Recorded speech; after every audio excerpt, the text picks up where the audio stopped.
Hello everyone, and peace of Christ all of you. Please invite your friends. And as you see, we changed the time. I supposed to come tomorrow, but we heard that tomorrow we will have a very bad weather, and they keep talking about outage of electricity. So I might be not able to go live on air if we have no power. So I decided to come now, and we will see if tomorrow come. Let tomorrow to tomorrow. Our topic today is about GOG and MAGOG. I was going to talk about the bathroom of Muhammad, which is very beautiful, but we can talk about it later. Maybe tomorrow. I found this video here, this Sheikh Umran. And Sheikh Umran, he is one of a great example of how Muslims, they hate those who help them. If you go to the moment 451 in this video, which is called GOG and MAGOG, Qatar and World Cup 2022. Sheikh Umran in the video is speaking about the West, how evil they are rich and the whole world is poor. And and the funny is, in the moment 451, he said that his ancestor or his grandfather came to the West because he cannot find food in Pakistan. I made a comment and I asked Sheikh Umran, so if the West is bad, why they let your grandfather get into their land? Mostly it is England. As long as they are bad. Why they want to give someone who is a hopeless, access to their shelter system, to their health insurance, to their everything? All Pakistanis who come to England, they get a free health insurance, free education for their kids, free. Why you don't stay in Pakistan? He said, because we cannot find the bread to eat. Is that the fault of those people? Why did not go to Saudi Arabia? Why did not go to Qatar? Here we go. Qatar is very rich. Emirat is very rich. Why Muslims, they are desperately want to go to Europe or America or Canada, but nobody want to go to Muslim land? The answer is very simple. The Arab are racist. And you Muslims are racist all the time, and you don't treat each other nicely. So because you are a Pakistani, they will not let you get in. As simple as that. If you change your passport and you want to enter Emirat, even if you are carrying a British passport, just because you are originally from Pakistan, they have to investigate you and they might even not allow you to get in. This is the truth. Full of hate, ungrateful, but their hatred is their enemy. They are a very unhappy nation. And then I'm listening to the video, and this guy is connecting between GOG and MAGOG and Qatar and the World Cup and and Jerusalem, and he's claiming that GOG and MAGOG is started 25 years ago. When he's a prophet, he says that this will be the day of judgment.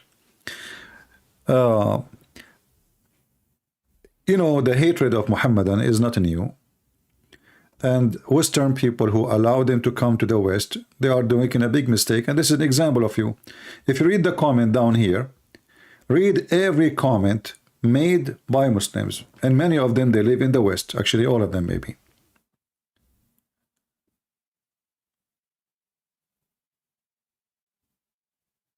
This guy from the Philippines, he live in the Philippines, he hate the Christians, and he hate the West, and he hate his neighbors. Salamu alaikum, Sheikh. Read with me. Sheikh, I am from New York, listening to you. For the last 12 years, your knowledge based on Quran is solid and time proven to be true. For example, you said about Pakistani military that they are not the one fighting against the Dajjal. We Pakistani disagreed to you, but time has proven you are to be correct based in the dollar fund from USA to this military. I mean, look at this mad religion.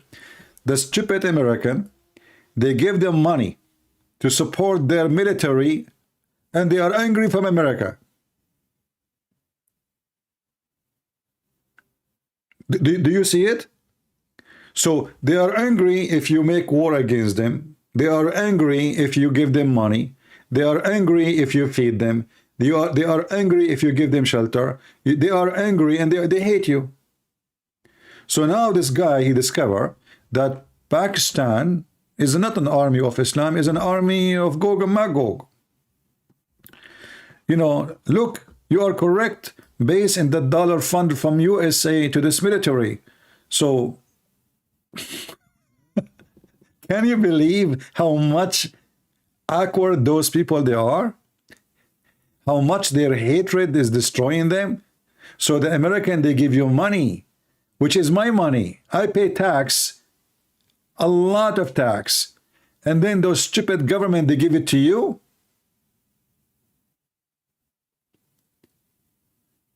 This is why we say American government are stupid. They give money to everybody. They give money to our enemies, the one who hate us most. They gave money, even assistance. Imagine, this is stupid government of USA. They gave assistance even to the Chinese government. Is the Chinese government is poor? They gave money assistance to Saudi Arabia, Emirat, Jordan, Egypt, Pakistan, Bangladesh, everybody, Indonesia. And the American, they cannot afford to pay for their heat bill.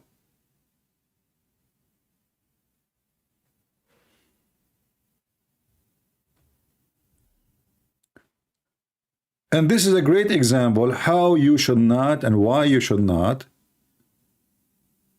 give help to someone who don't appreciate what you do. They hate you. This is a religion of hate. This guy is talking about genocide in Srebrenica. I am a Muslim from Bosnia. First of all, you are not in your land. This is a land you took from them. You are an Albanian, and you have nothing to do with this land. This is where the first king of the Serbian, he was born, and this is their land. So you come and you invade Europe, and you conquer many countries, and you enslave the Slavic girl. This is why they call them Slavic. And then you claim that this is your land, and you claim about massacre. What about the one you did? What about how many people you killed? What about the Turkish, your cousins? How many people they killed? How many Armenian? How many Assyrian? How many Syrian? How many even Arab? How many Muslims? Muslims are hypocrite. Ameen, sir. May Allah give you best of health. MashaAllah. Your word is speaking complete truth. This is colonies to my ear. Colonies to my ears. I would love to listen to you all day. But this guy, he said nothing, stupid things. You brought nothing in you. And you analyze, always wrong, you should. Okay, sound like this, somebody is smarter. I prefer to say these corrupted minds are sexually dysfunctional. I mean, a Muslim talking about sexually dysfunctional. I mean, isn't it your prophet, he said that I was the most weak person between mankind and I invoked my God Allah and he sent me a dish of shish kebab, I ate it and I got the power of 40 men. So he was obviously, according to you, the one who is sexually dysfunctional.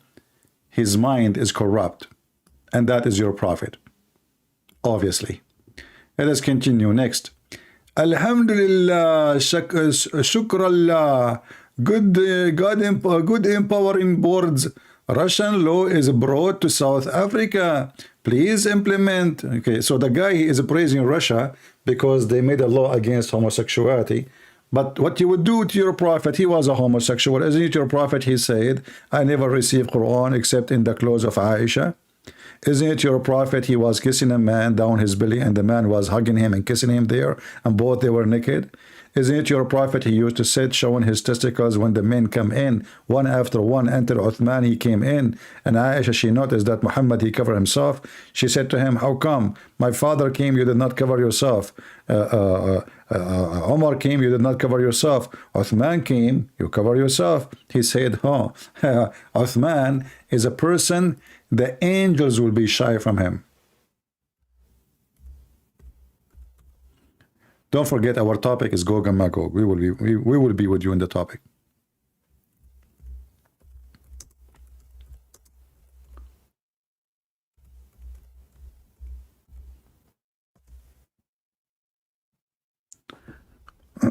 Let us see.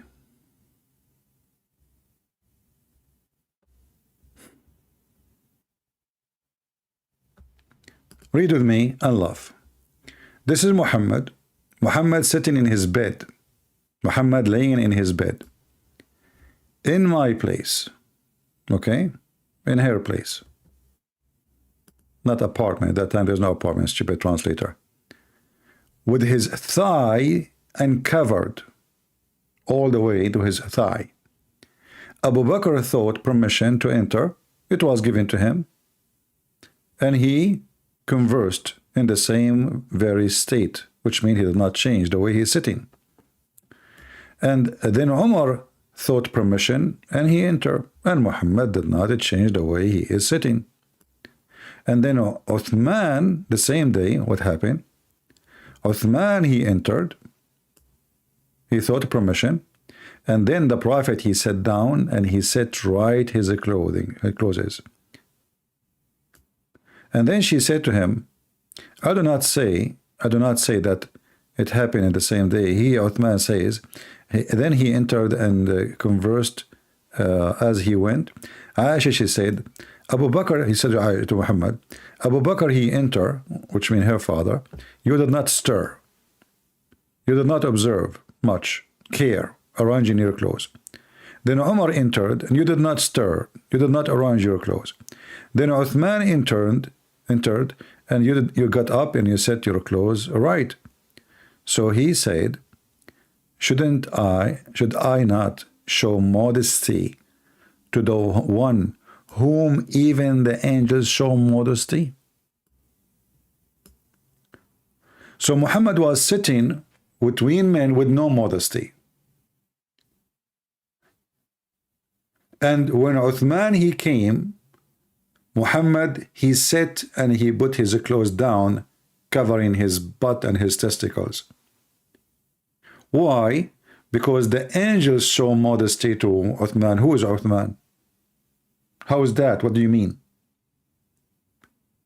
The answer is very simple. Uthman is a very rich man. And Muhammad, he admitted by this statement, as you see, this is Sahih, that he was not doing a modest. He is not a modest man. He's a loser. So when a Muslim speak about homosexuality and they are against it, well, your prophet, obviously, I mean, you Muslim, you claim that the uncle of Muhammad, he was a homo. You Muslim claim that Umar was a homo. Abu Bakr was a homo. All the family of Muhammad were a homosexual, and now you are speaking against homosexuality. Actually, if we go in the Quran, where is the Quran condemn homosexuality? You will find in the Quran a story from the Old Testament about the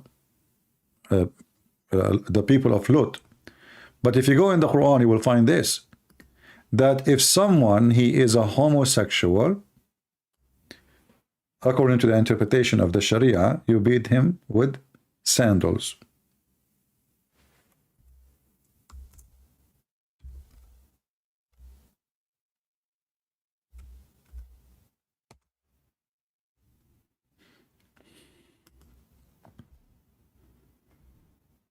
Just hurt their feeling, and if you beat someone who is a homosexual with sandals, he might get more excited.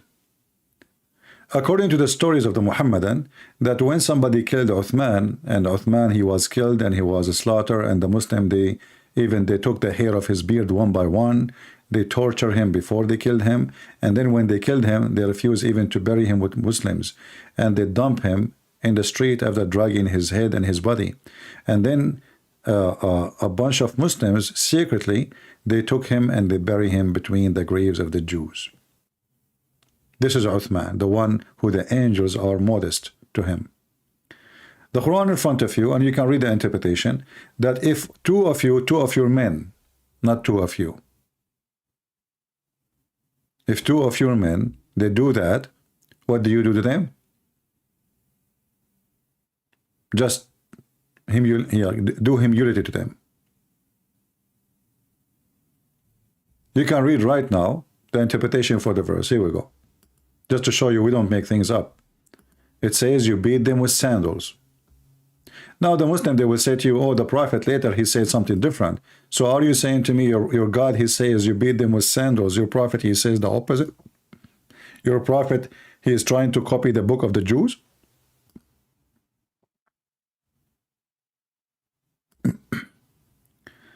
Let us see. What is the interpretation? I don't see the interpretation. What happened to this website? There's nothing. The interpretation is not working. Maybe they are working in the website. Look, they are nothing. Zero. They took it off. I changed the interpretation one after one. There's nothing. I don't know what happened to this website. Maybe they are trying to hide the text we are using always to get them busted. So when the Muhammadans speak of homosexuality and GOG and MAGOG, and you know, if you go and check what your prophet he said, your false prophet, your prophet he claimed that GOG and MAGOG they are coming now. Now, in his time, not a million years after. But before we go there, I want to go to the Quran. I want to ask the Muslims, and this is, by the way, this is the easiest way to make any Muslim to leave this cult. The easiest way. In the Quran, it says about GOG and MAGOG in chapter 18. If you remember, where the same chapter speak about that the sun, you know, set in a spring of muddy water. The same chapter, you go from 86, verse number 86, chapter 18, and then you go down a little bit, where Zulqarnain, after he found where the sun set in a muddy water, he decided to change his direction. He took different direction, and then he keep walking. He took another way in verse number 89, and then in 90, until he came to the rising place of the sun. So the Muslim, they found the rising place of the sun, and they found the setting place of the sun. Nobody was able to do that, only Muslims. Nobody. The rising place of the sun.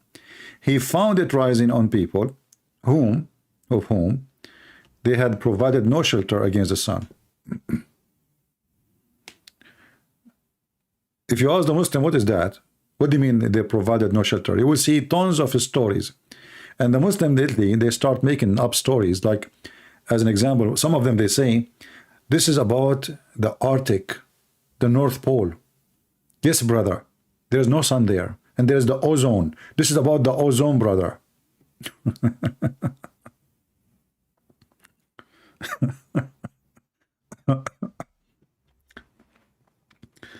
And look like, you know, the sun rising from the North Pole, brother.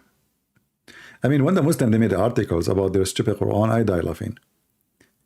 So according to the Muhammadan, the sun rise from the North Pole.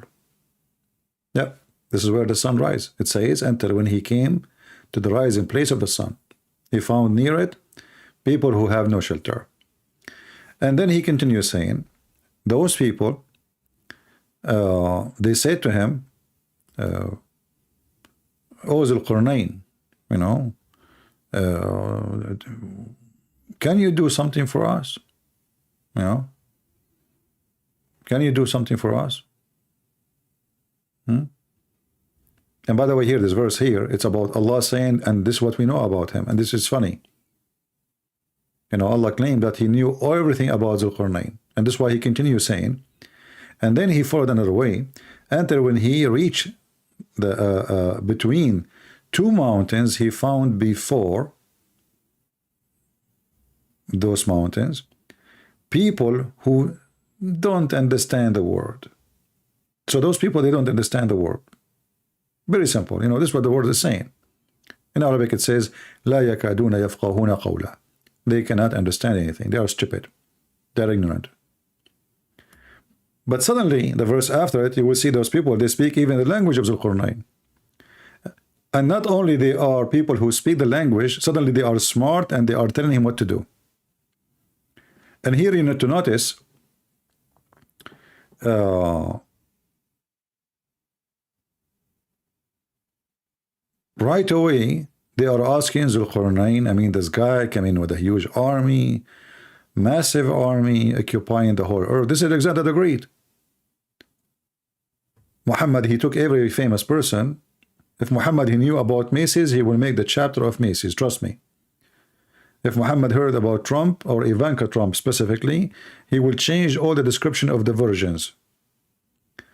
So they said, but we just say they don't understand the word.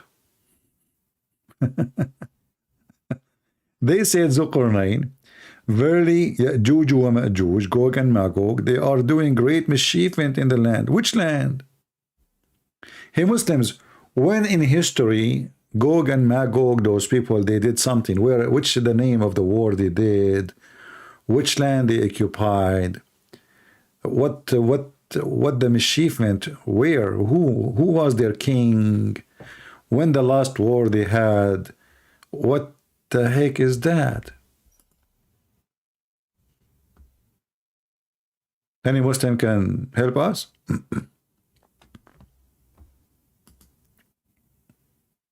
I mean, what kind of a book this book is? Shouldn't you tell us what those people do?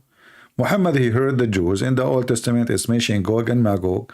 Muhammad, he start making his stories, adding actors, changing the back of the scene, adding lighting, dark here, action there, Gog and Magog, and boom, boom, boom, and things is messed up.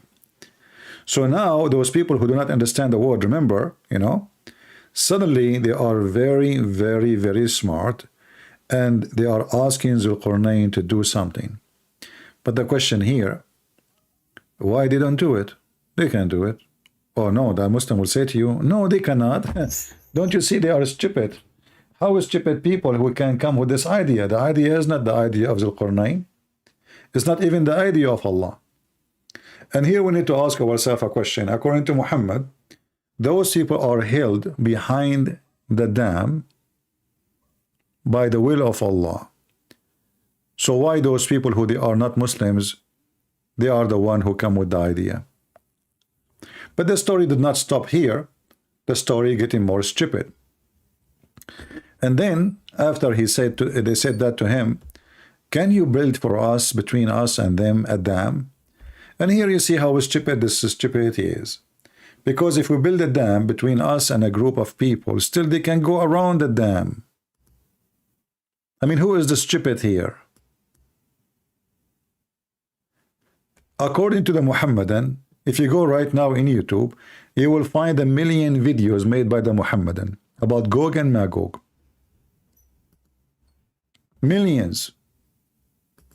Articles, videos, books. Gog and Magog, brother.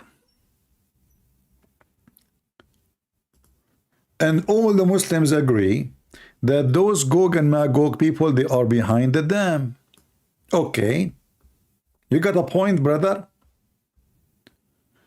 Look, this is Gog and Magog, Netanyahu. Netanyahu is Gog and Magog.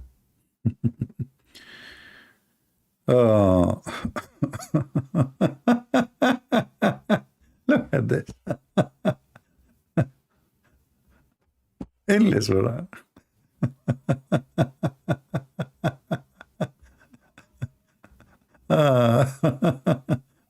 This is my video. It says upcoming. Putin, Gog and Magog, you know. I mean, things is messed up, my friend. Look at the faces. Look at this idiot. And he's smiling. We're talking about Gog and Magog here, and he's smiling. I mean, look at this. Endless. Everybody want to tell you, the Jews too, the Jews, you know, they have to put their say, you know. And so, you know, every idiot in the world, he put his fingerprint in those stories, and he add the flavor and spice, and you know, look at the pictures. I mean, obviously, this is Gog and Magog. He looked like Gog and Magog, and I was wondering why I saw him before. Man, this is Gog and Magog. Okay. Yeah. GOG and MAGOG. Look at this guy. This guy, he make reaction videos always. And, you know, and now nobody is watching his videos, by the way. I mean, this guy, he is out of gas. He make reactions so people will click on his video. And Muslims, you know, they love those things. Just open your mouth, and look how he opened his mouth. Look, look, look. Because, you know, listen. I mean, it's a reaction video. What you expect? He just saw the news. Like now, I mean, it's fresh. Like, you know, and the more you open your mouth, the more people, they click at your video. I don't know if he opened other things too, not only his mouth. I think he should take a picture beside his mouth. So, you know, I mean, crazy stuff. You know, the whole world is adding stories for those GOG and MAGOG. And look at this creature, funny. And look, this guy here, you know, oh boy. And GOG and MAGOG, you know, yeah. The age of Antichrist and GOG and MAGOG, Sheikh Hamza. Look. Muslims, they know everything. They know everything. They know the age of Antichrist. They knew everything. Are you kidding me? Those are Muslims. They knew everything. Anything you want. Just ask a Muhammadan. He knows everything. Oh, look at this guy. This is a GOG and MAGOG too. The Israelis GOG and MAGOG. But if we go and see what Muhammad said about GOG and MAGOG, you will die laughing. Let us see what Muhammad he said about GOG and MAGOG.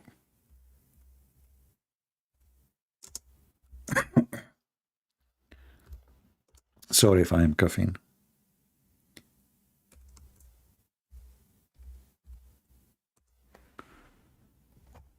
GOG and MAGOG, huh? What a crazy people.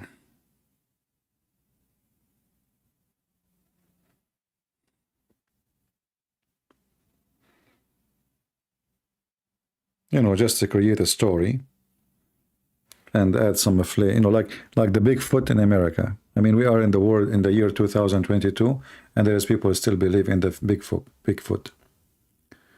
But let us see what Muhammad said about GOG and MAGOG, so we can laugh at the false prophet. Let us see some hadith.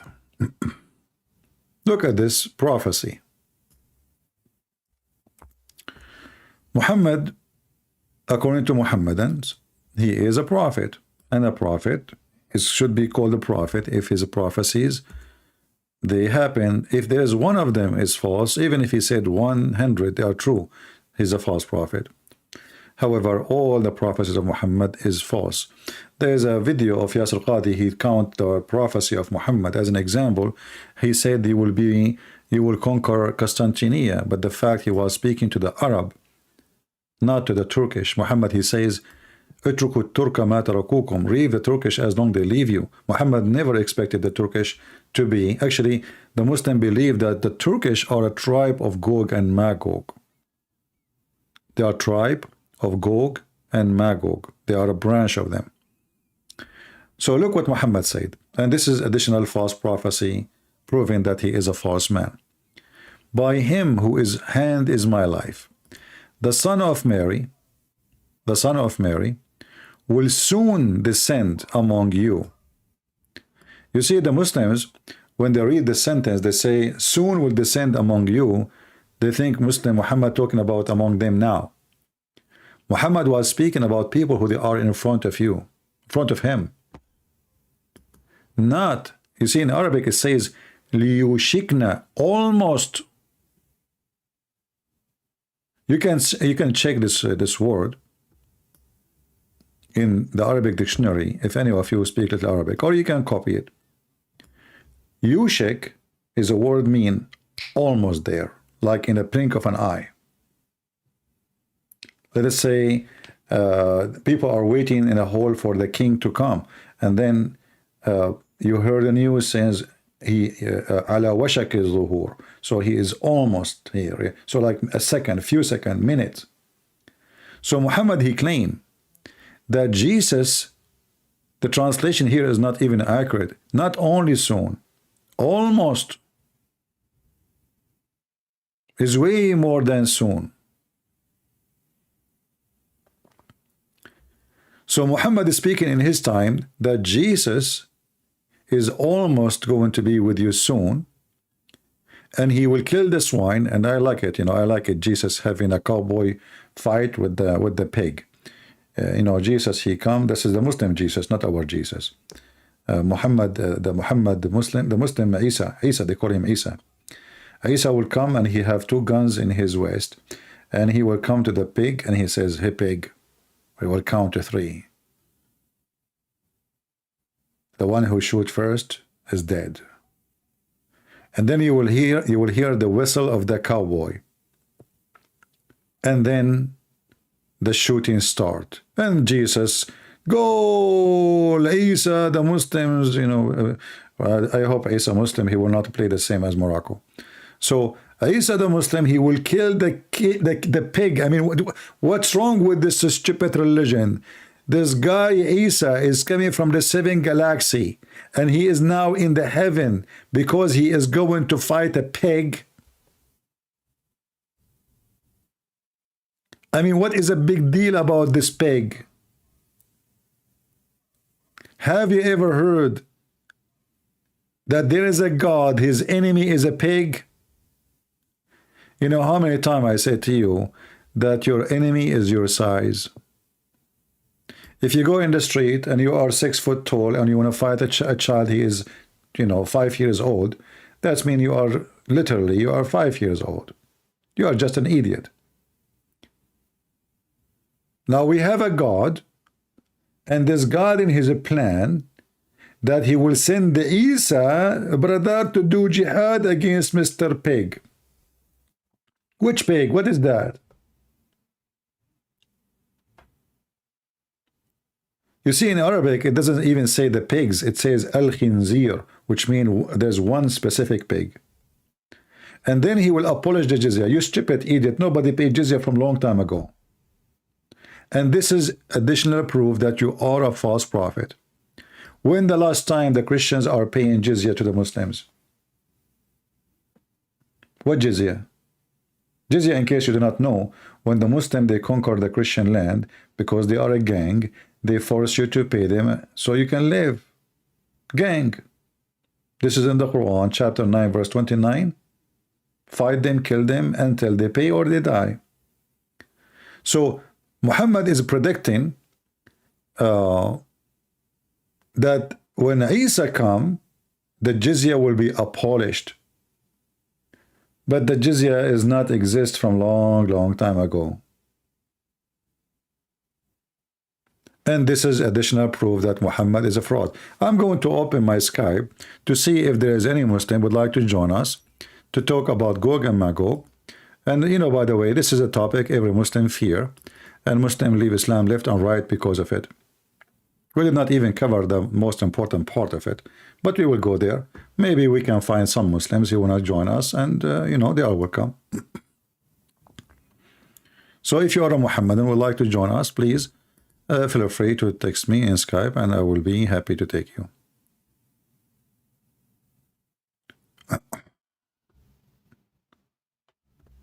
Okay, wait a minute. I have a message, but old message 4 hours ago.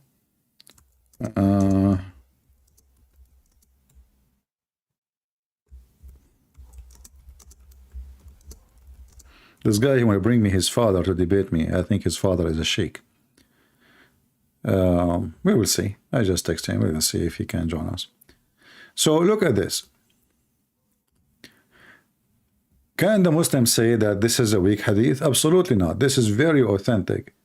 But this story alone is enough to prove that Muhammad is a false prophet, because the jizya, which is the penalty for the Christian to pay in order to stay Christians, is abolished long time ago.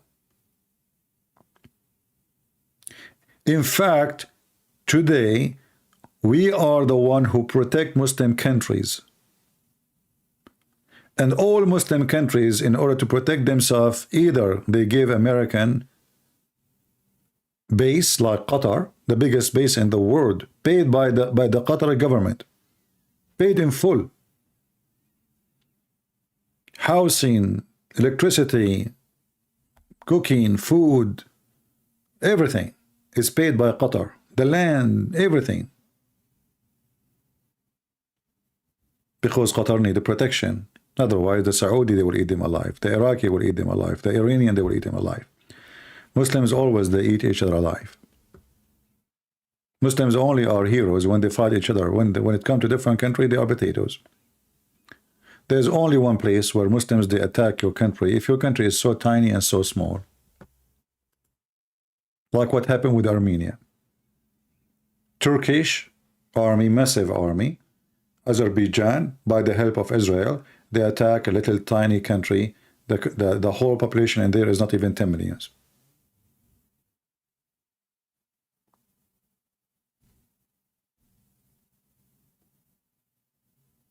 This is the fact. But as you see here, Muhammad, he predicted that when the coming of Jesus happened, after the coming of Jesus, the jizya will be abolished. So ask a Muslim, you can save this reference any time you see a Muslim says, your prophet is a true prophet, you say yes.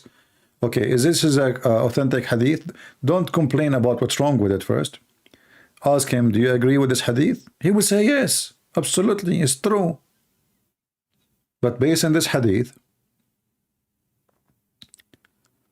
the jizya will be abolished after the coming back of Jesus, not before. And not only that, when the jizya is abolished and the wealth will be poured forth to such extent no one will accept it. But this is totally different from what Muhammad he claimed in different places. Because Muhammad he claimed that when Isa come, because people they are evil. And have you ever heard of an evil person he don't want money? Have you ever heard of somebody he is evil and he don't like to take money?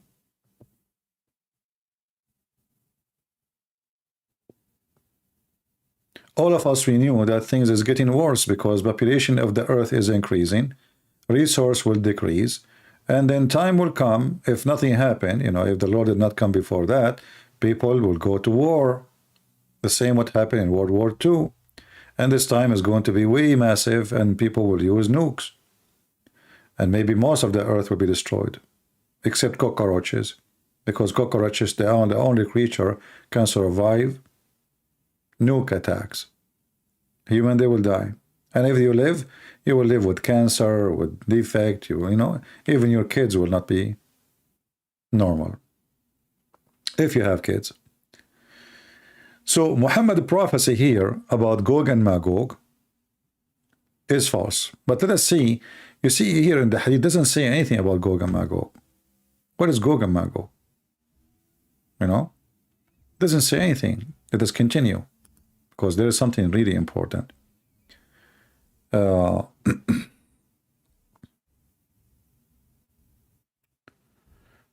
us see. Here we go. Yeah, actually, you know, like in front of us, it says about the judgment day, right? So it's a judgment day anyway. So that the Dajjal will come, and look how many stories Muhammad he have. There's a person, there's a character. His name is Ad-Dajjal. Who is Ad-Dajjal? The Dajjal is a false Christ. The Dajjal is a false Christ. But isn't it Muhammad he claimed to be Christ? By calling himself the praised one? Isn't this what he do? When you claim to be the praised one, you claim to be God. You're trying to replace Christ. And then if we continue here, I mean, look at the stories here.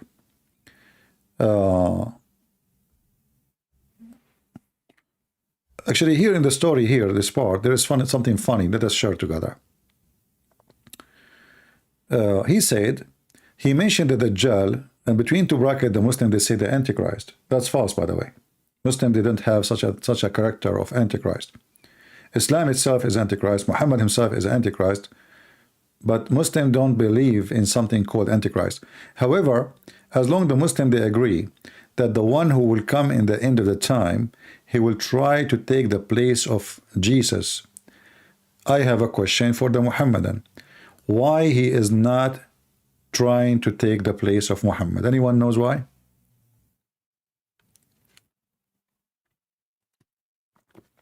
This is supposedly Satan. Why Satan is Antichrist, he is not anti-Muhammad?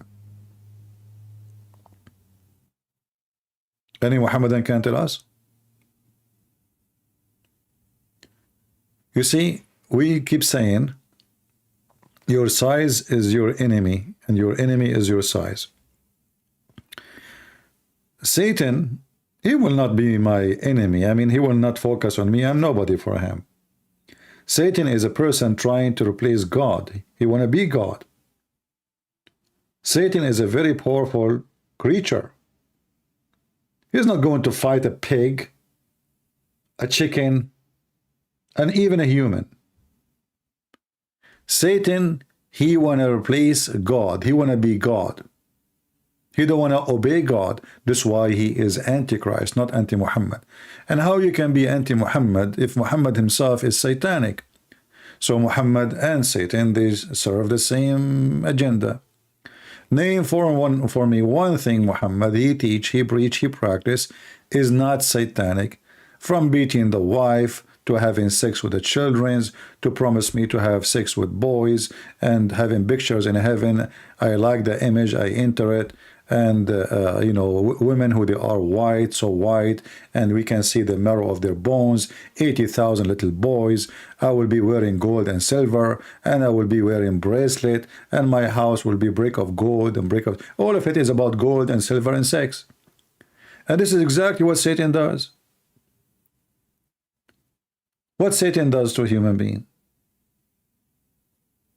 sex, power, money, all is connected. When you get one of them, you get the rest.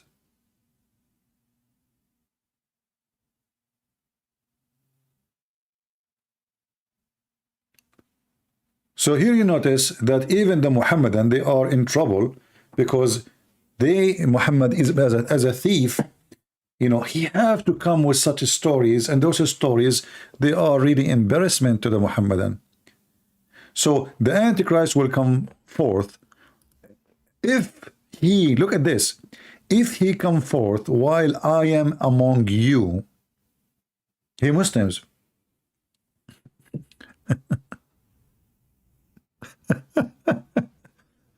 you know, have you ever heard of such a stupid option? If he come while I am between you, I will be the one who dispute with him in your behalf. What do you mean by saying if?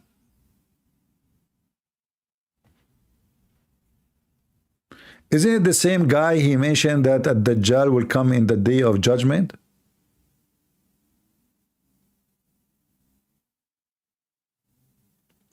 Isn't it him who said that the Messiah, he have to come first to fight him? We just showed you that the Messiah will come and fight the Dajjal. And now he is saying, if he come now, well, I am the one who will dispute with him in your behalf. So what the Messiah will do? And then he said, and if he come forth when I am not among you, a man must dispute on his own behalf. What does that mean? What do you mean dispute with him? What does that mean? And Allah will take my place. Allah will take my place in looking after every Muslim, my place. Allah will take the place of Muhammad, and he will be the one looking after the Muslims. So right now when Muhammad is talking, he is Allah. He is the one. You know, when somebody in Arabic, you know, all of you heard the word caliphate. Caliphate means the one who take my place, Khalifa. So according to Muhammad, Allah will become a caliphate after him. He will inherit his possession.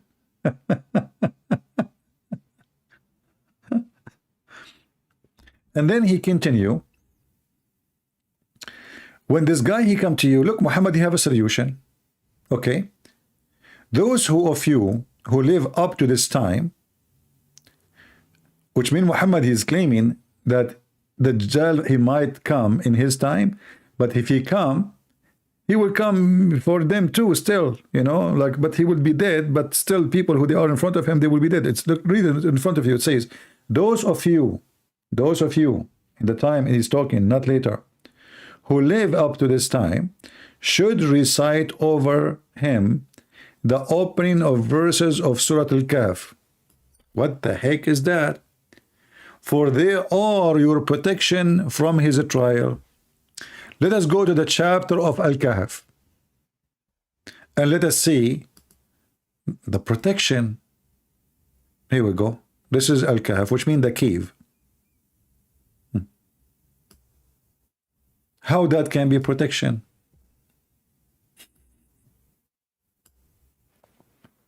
Read and laugh. Praise belong to Allah. He has sent down upon his servant the book and has not assigned to it any crookedness. So you want to tell that Dajjal that this Arabic book is a pure Arabic, which is not, because even the word Quran is not Arabic. Even the word Quran, there is no such a word in Arabic, Quran. This is very wrong Arabic in Quran. The only way to accept it, if you say it's Aramaic, from Qarra wa Ra'a. So praise belong to Allah. And now a Dajjal, who according to Muhammad, he can cut a human being by a sword and he can put him together. Imagine how powerful he is. He will be afraid because of this verse. So why we need Isa? And what this drama is about, just recite for him the Quran. As long we have the solution that if we read the beginning of the chapter of the cave, we won the dispute. That's it. The guy is a loser. Who need Isa? What this drama is about? Just read the verse, my friend. I mean, it's easy. Is it easy? What a stupid idiot. And then he continue. For they are your protection from his trial. We ask, how long he will remain on earth? He replied, 40 days. And Muhammad is stuck with numbers. Muhammad, he have certain numbers, he's stuck with them. Number 3, number 7, number 40. And all of them, they are from the Bible. All of them, they are from the Bible. When a Muslim, they do ablution, ablution is not perfect unless you repeat it 3 times for every part of your body. When Muhammad, he shake hands, he say Assalamu alaikum 3 times. When Muhammad, he wash his face, he wash it 3 times. When he put water in his nose, he do it 3 times. When he wipe his hand, 3 times. When he, even when he piss, he have to shake his penis 3 times. The guy is stuck with number 3. And then when the baby is made, according to Muhammad, the semen stuck in the mother womb for 40 days. This will remind me, you know, of Ali Baba and the 40 thief. But Muhammad, he liked to use numbers, which coming from the Bible. Jesus, he fasted for 40 days. So Muhammad, he put it 40 days. Here we go. And then 40 days, one like a year. Look how slow the time will be, my friend. 40 days, but one of them, every day of those is like a year. And one, look, they are not even the same, no. One day is like a year, and one like a month, and one like a week, and the rest of his days are like yours. Like, what happened? Why the last is the same as yours?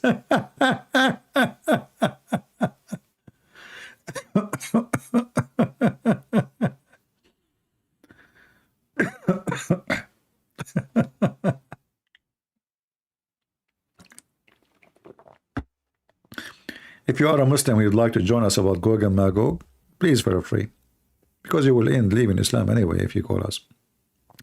This is why you're Muslim, you don't call, you don't dare to call. And then we ask, Messenger of Allah, will one day prayer suffice us in this day, which will be like a year? Look at the questions, man. He replied, no, you must make estimate of its extent. And look what he said. And then Jesus, the son of Mary, will descend. Okay, hold on. So now the Dajjal will stay in the earth for 40 days. One day is like a year, one day is like a month, one day is like a week. And then the rest of the days. That's mean 1 year and 1 month and 1 week, and we add the rest, which is there is 37 days left. And then Jesus, the son of Mary, will descend. Will descend where? My friend, it turned to be that Jesus is from Damascus. And he will descend in the white minaret. Look, it makes sense. It makes sense. Let me show you the picture of the white minaret. This is a minaret the Muslim they built after they occupy Damascus. This is the wall of Damascus. You know, this is a Christian city. And the Muslim occupy it. So they destroy the wall and they build a very ugly minaret. And by the way, even the minaret is built by the Christians. Muslims do not know how to build. Even in when they occupy Spain, they used to take builders from Christian countries like Syria, etc., to build their palaces. So look with us here.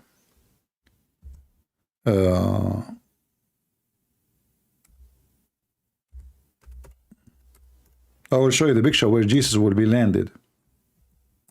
It makes sense, brother. I mean, so this is the wall of Damascus. This is an old picture, and you can tell that this building here is additional. You know, the Muslim they add it, and it was small in the beginning, and then they start fixing it and make it bigger and bigger and bigger. But this is where Jesus is going to land.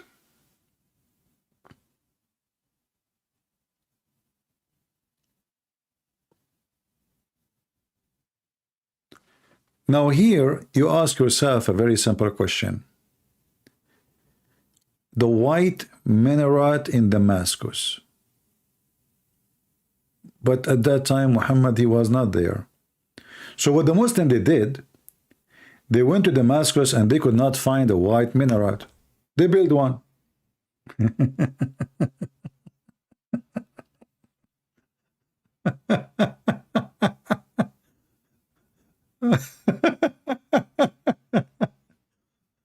There is no white minaret in Damascus.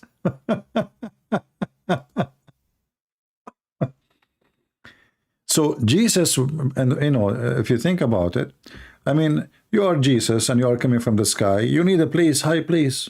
You know, you can just jump in the floor. You need to go down slowly, like, you know, the minaret. So a person coming from 7 galaxies behind the scene, behind the stars, he will land in the minaret. I mean, what about a mountain? What about the sea, maybe, parachute, you know? The minaret? What is special about the minaret? Do we have any Muhammadan from the minaret? So Jesus will land down in the minaret in the east of Damascus. And then he then catch him up at the date of Lud. Okay. What the Muslim translation is false here. It's a gate, not date, stupid idiot. The one who translate. The gate of Lud. So Jesus, he land in a place. He landed in a place.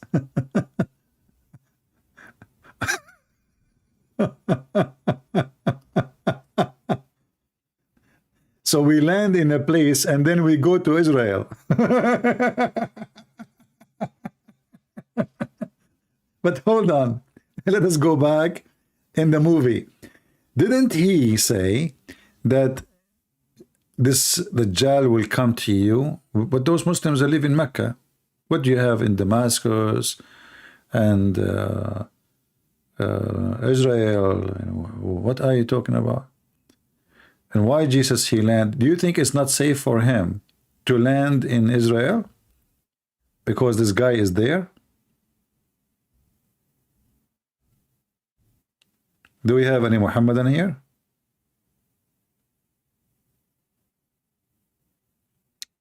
The city of Al-Lid is about 16 kilometers away from Jaffa, if you know the city of Jaffa. So according to Muhammad, Jesus will land in the minaret, which does not exist in his time at least, and then the Muslim they have to build it to make the prophet a prophet, and then he will go and he will kill him. Here we have different we have something funny to say. You will notice here it says he will kill him. He Muslims, how somebody can kill someone like a Dajjal? What is the tool to kill him? This guy, according to your prophet, he can cut a human being to pieces by the sword, and he order him to come together. How he can be killed?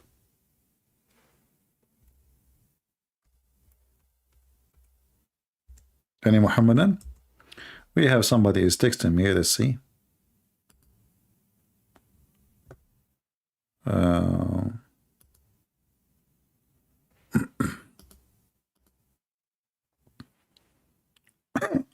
We will call him.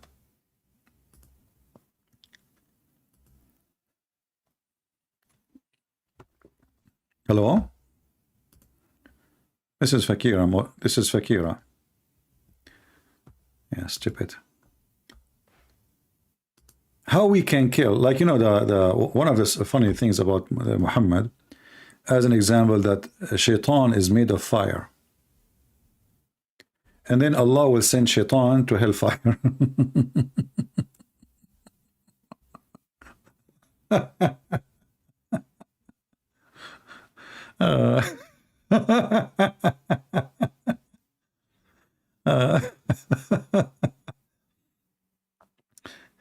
You know, if somebody is himself is a fire, how you punish him by sending him to fire? You know, it's like saying to the fire, I'm going to burn you.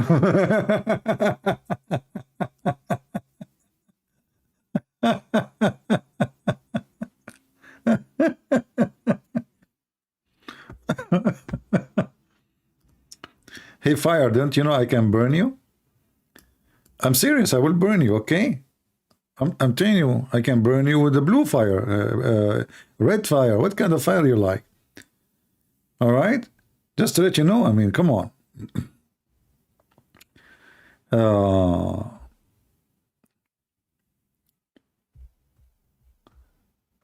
The Muslims, they teach, the Muhammad taught the Muslims that the false Messiah, he can do what Allah cannot do.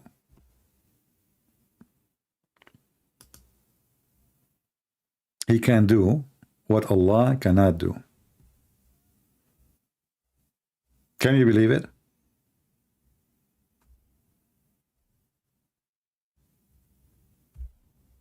Any Muslim want to have a dispute about it, that the Dajjal can do what Allah cannot do? And this is just because he claimed to be the false Messiah. As an example, the Quran says that Allah only can resurrect people from death. Only Allah can resurrect people from death.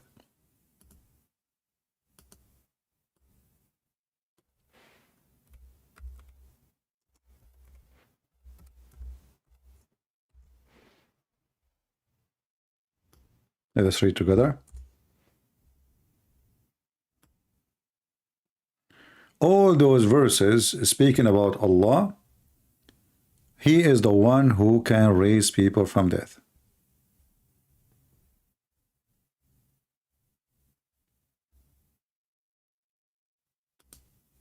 As an example, chapter 6, which means chapter of the animals, Al-An'am, verse number 95, it is Allah, not God, the verse doesn't say God, who splits the grain and date stone bring forth the living from the dead. Only Allah can do that. And here again the translation is awkward. You know, this guy is using the word God, but in fact it doesn't say God, it says Allah. There's a huge difference. Allah is a name and have two words, you know, Al, which is God, or in Arabic mean the, but in the ancient language, which is stolen from, Allah, Allah, he is God. Allah, which means God La, is the one who causes the seed, the grain, to do this, and the stone, etc. And he split the sprout, and he bring forth the living from the dead, which means he resurrect people from death. Or he resurrect anything dead, like anything can be dead or look dead, he can make it come to life. But Muhammad, because he's stupid and he exaggerate about this person, he claimed that this Dajjal, the false Messiah, he can cut a human being by two pieces, making two pieces or many pieces, and then he can command this dead man to walk when he is two pieces and connect together and come back to life. And here we need to ask the questions, which is very simple. You see all those things in front of you in this hadith is speaking about what he can do. All this is story here. You see the Messiah will come in the white minaret in the east of Damascus, and etc., etc., you know. And then he will land, and he will be landing in the hands of two angels, and the wings and two angels. Anyway, this is about the real Messiah. Then when the false Messiah come, Muhammad describe him saying, let us see where it says that about cutting him by the sword.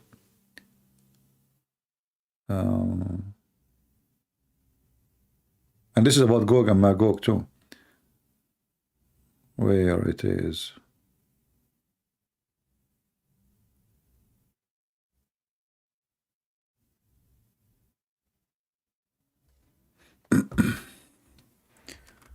Let's do a little search.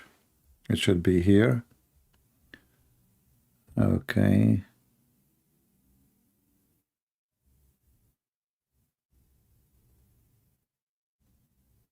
Here we go. So look at this. At Dajjal, he would call the person brimming with youth and strike him with the sword and cut him into two pieces. And then he make those two pieces lie at distance, which is generally a huge distance, big distance, you know.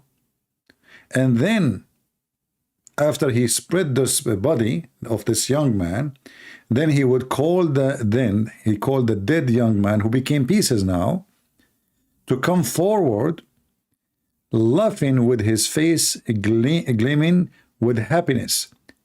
And he would be at the very time with happiness, with very time that Allah would send Jesus, son of Mary. So here you ask yourself, if only Allah can resurrect people from death, how this person at Dajjal, he is cutting a human being two pieces, making him standing, he is two pieces now, and he is in two different distance, two different locations, he's two pieces, and walk, which means what, walking over one leg, and he is so happy, and he connect him together.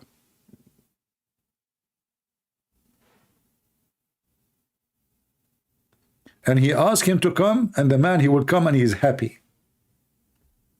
He's dead. He brings him back to life. Now we have two men. The one man became two living men. Two pieces.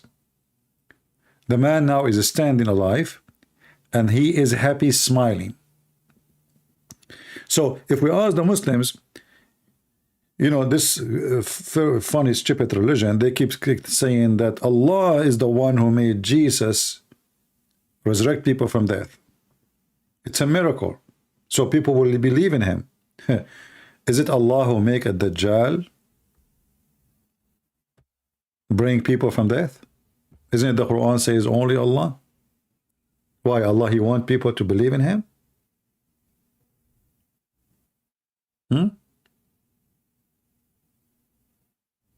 Any Muslim? Especially this man at Dajjal, he is claiming that this is his power. So people will believe because this is what they see. Why Allah giving him a hand? Do we have any Muhammadan?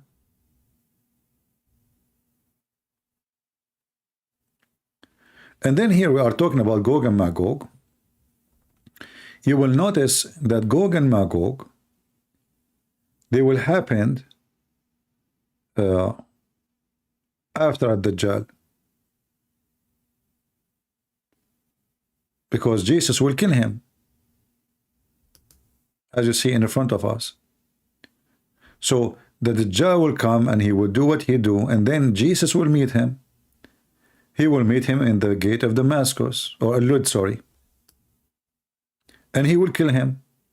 And then you will see after that, then the people whom Allah has protected would come to Jesus, son of Mary, and would wipe their faces, and they would inform them of their ranks in paradise. You have ranks in paradise, by the way. I mean, it's a sergeant, you know, a captain, lieutenant, you know, general, major, you know, whatever you name it. And whom Allah had protected and come to Jesus, son of Mary, and wipe their faces, okay? And then you will see here, Allah would reveal to Jesus these words. Okay, what words? What he will reveal to him? What the heck is that? Hey Muslims, what Allah will reveal to Jesus? What words? Any Muhammadan knows? I have brought forth from amongst my servant such people against whom none would be able to fight. No, we Christian, we cannot fight the Dajjal. Now we are with Isa, and Isa is saying, look, my followers, they cannot fight the Dajjal. They cannot fight, you know, the GOG and MAGOG. The Dajjal is killed now. The Dajjal is dead.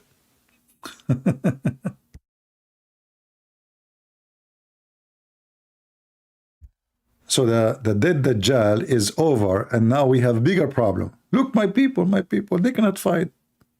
What is coming? What's coming?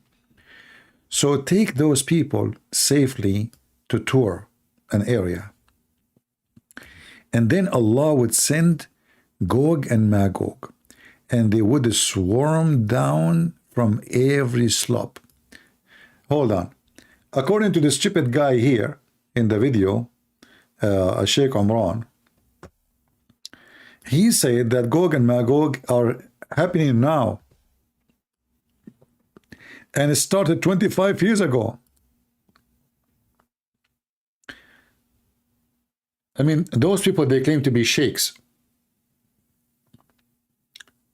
Don't this guy, he knew that he's a prophet, he says that after you killed a Dajjal, then Gog and Magog will come?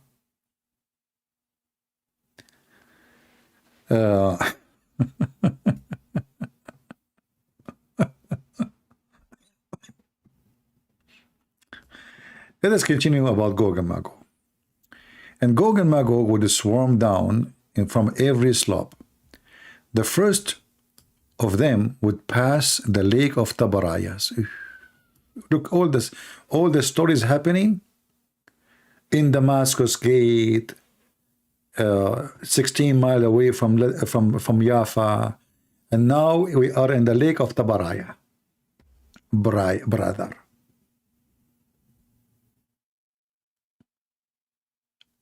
We are in the lake of Tabaraya. And those people, Gog and Magog, who they are not a human like us, absolutely, they drink a lot of water. And they will drink all the lake of Tabaraya. Until the lake will be totally dry. And then he says, and they will drink out of it. And then when the last of them pass, he would say, once there was water there.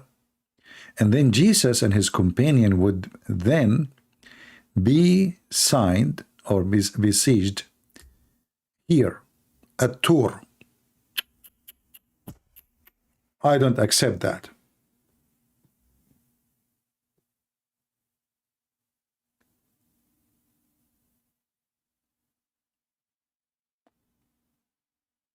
Isa, brother, is going to be sieged,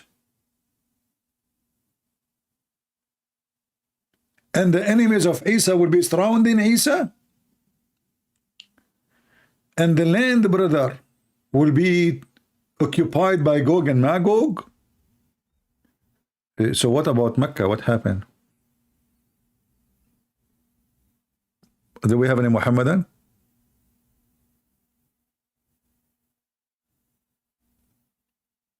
I mean, what happened to Mecca? Why does the Dajjal is focusing in Jerusalem, in Jaffa, in Al-Lud, in Damascus?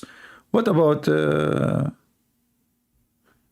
know, did he kill all the Muslims? Because this is mean he killed all the Muslims. The only one left is Isa and a few with him. Because it says not even one foot in this earth is not occupied by them. It says here in front of us, if you read, that he had to ox would be dearer to them than 100 dinar. And Allah apostle Jesus and his companion would supplicate to Allah, who would send to them insect, which would attack their necks. So you see, Jesus now is surrender. I mean, he's not surrender, he's surrounded, he's besieged, and there is no place in this earth not occupied by this person, the Dajjal, which means Mecca itself, which is contradict different hadith, by the way. Muhammad, he claimed that when Gog and Magog they attack the Muslims in Mecca, the Muslim, they will be able to use the arrow because it's made from wood, and they light their fire from it for 7 years. 7 years, brother. You know? Yes, it's true. True story. Let me, I'm trying to remember a different hadith. Let us see. Which one?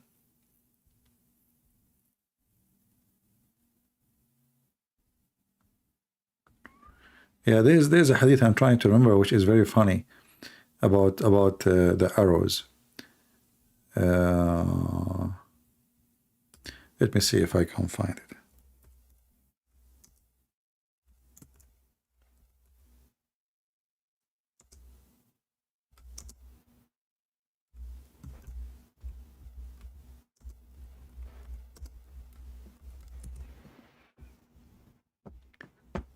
Remember, we are talking about something will happen in the judgment day. So, in the judgment day, Gog and Magog, they are using arrows.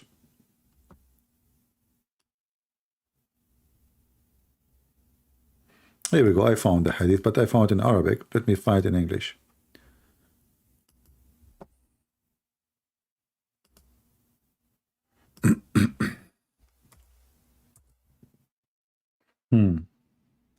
Let me see. This one I cannot be found in this place. Let us see this one.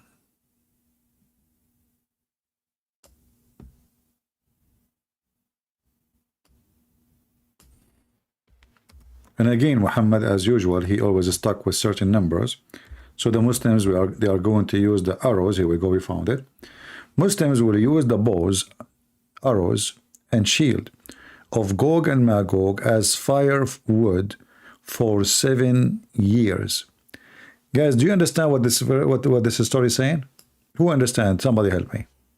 Just to show you how stupid Muhammad is. Why we Arab Christian, we were dying laughing at Islam, even though the Muslim occupy our land, and they try to enforce Islam on us for 1400 years, but our people, they refuse it, they resist it as much as they can. Anyone notice with me how stupid Muhammad is in this statement? Who can help me? There is something very funny, very obvious.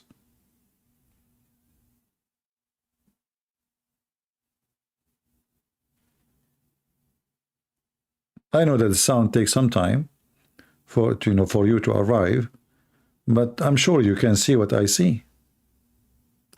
Who want to help us? What is wrong with this story here?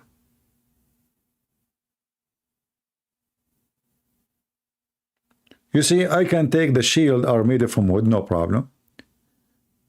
But the sword?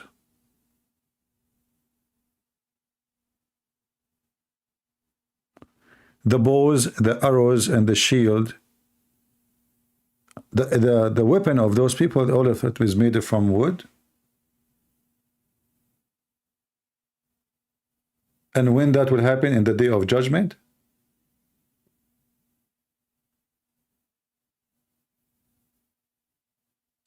I mean, we are in the time where people, they are threatening each other with nukes. We are in a time where a guy, his name is Elon Musk, his guy is going to, he have a spaceship. He own it privately, you know. And Muhammad is talking about what? That in the judgment day, those who they are inhumane, who they will swarm the earth, and they are huge in number, they will attack the Muslims using arrows and shield, and the Muslim, they will use their arrow and their shield for 7 years.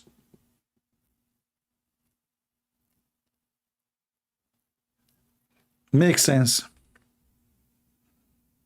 Isn't it, Muslims?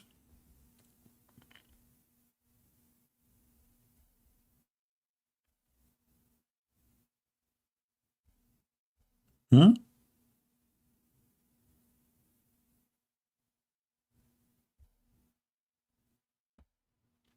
Actually, there's different hadith says that the Gog and Magog are 10% of the population of mankind. Sorry, the population of mankind is 10% compared to them, which means they are 90%. So if this earth have a trillion, then 9 billions, sorry, I'm not good in mathematics, is going to be 90% of the trillion is going to be Gog and Magog, and then 10% of the billion, whatever that is, trillion, sorry, is going to be, 100 billion is going to be a human being. Let me see if I can find the other hadith.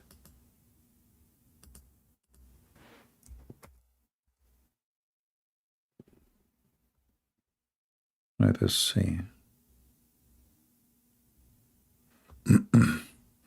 Yeah, maybe we cannot find it here.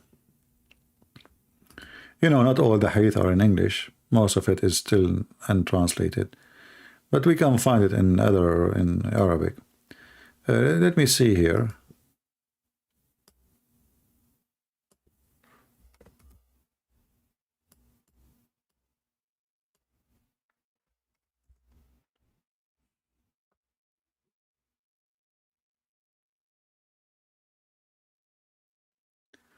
Let me see if I can find this one. Because I want to show you that Gog and Magog, the reason they are too many, because they are so good in sex. They are like very, very, very, very active. They are very hot. I cannot find this one. Let me find it in Arabic, and I would use Google translation. Give me a second.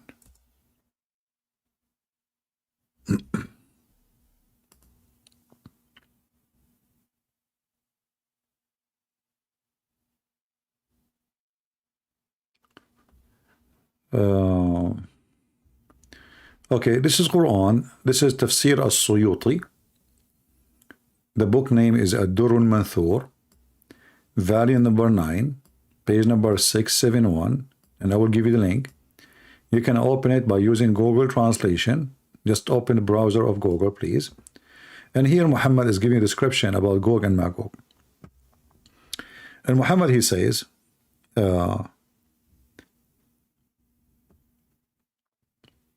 here he's describing the percentage between angels and genie. But this is not our topic for now. Let us see where's Gog and Magog.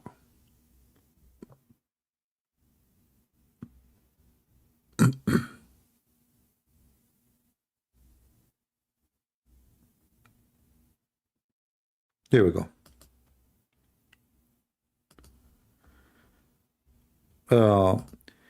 Gog and Magog, they have rivers,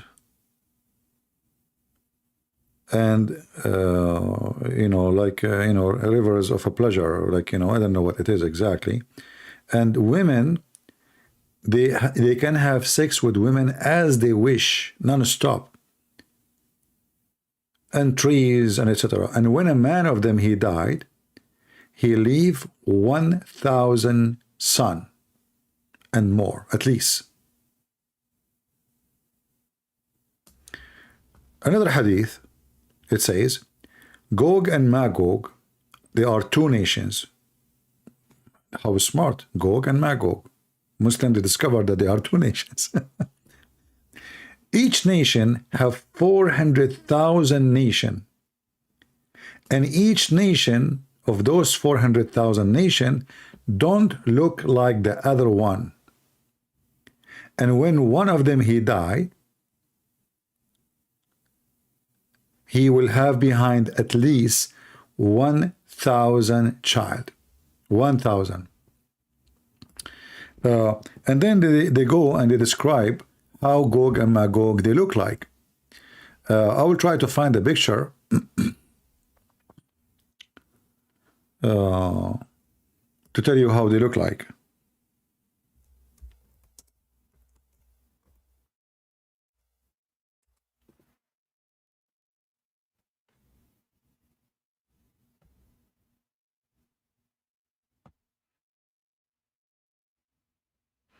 Did you watch hold on, I just got an idea.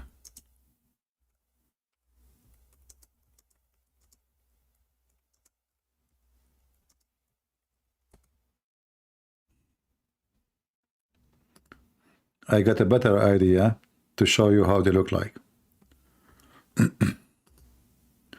And if a Muslim is saying I'm lying, well, feel free,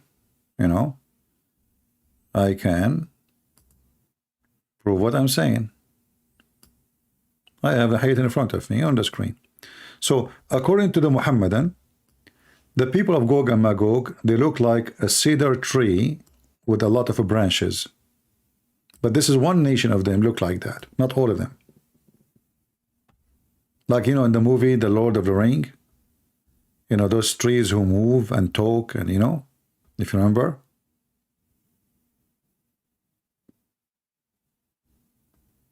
So according to Muhammadans, those trees, those are Gog and Magog. They are one nation of the nation of Gog and Magog. Let me post the link for you so you can open Google Translation from your side. And if you don't mind, please save the reference so later if you do need it, you will not ask me, can you find it? The link in front of you. Open it in Google Translation. And I challenge any Muslim to say, I am lying. Now let us continue. And here it says, so there are 400 nations. Each one of them don't look like the other one. And when one of them he died, he will have, look here, the number changed. The hadith before it, it says 1,000. When one of them he died, he will look in the eyes of 100 of his kids. It was 1,000 just a second ago. Another hadith.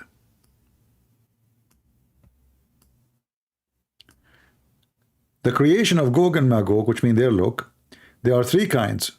Remember, the hadith before it says there are two nations. Now there are three kinds. First one, they are like the cedar tree. Another one, they are 4 arms tall. 4 arms tall. Another one, and they are 4 arms wide. They are 4 arms tall, and they are 4 arms tall wide. And then when they sleep inside their ear. Their ear is so big, so they sleep inside they put their ear underneath of them because it's so big, and they cover themselves with the other ear.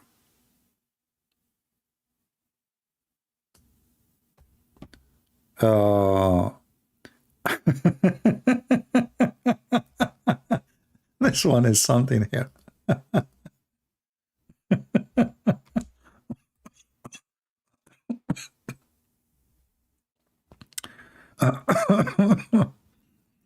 Hey Muslims, what they eat? What those Gog and Magog they eat? Anybody can help us? Let me use Google translation. Did you guys open?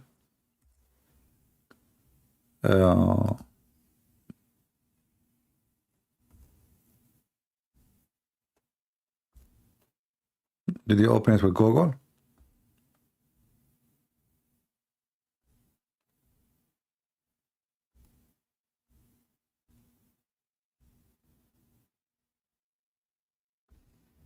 Let's use Google translation.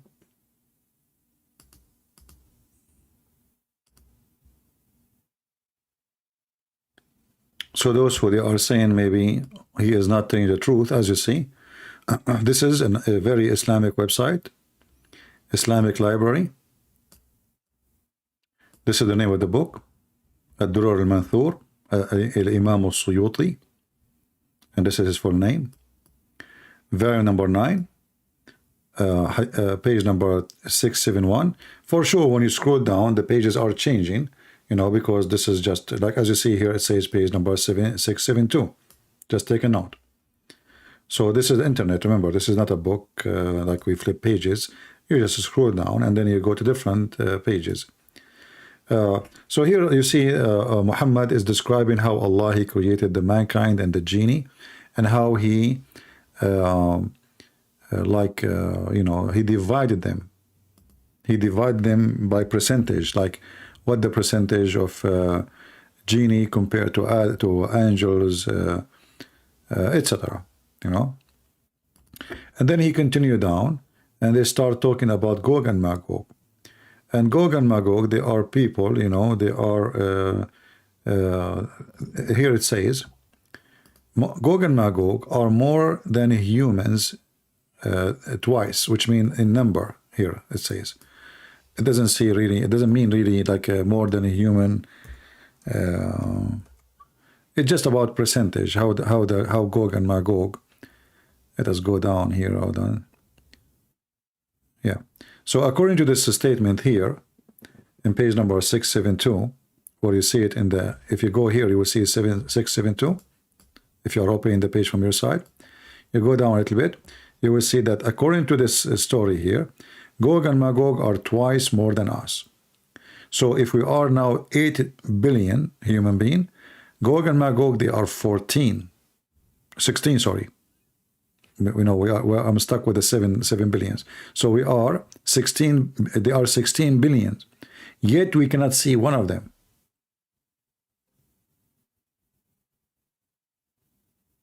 And genie are the same. Genie are way more than a human too. So we are the lowest between all.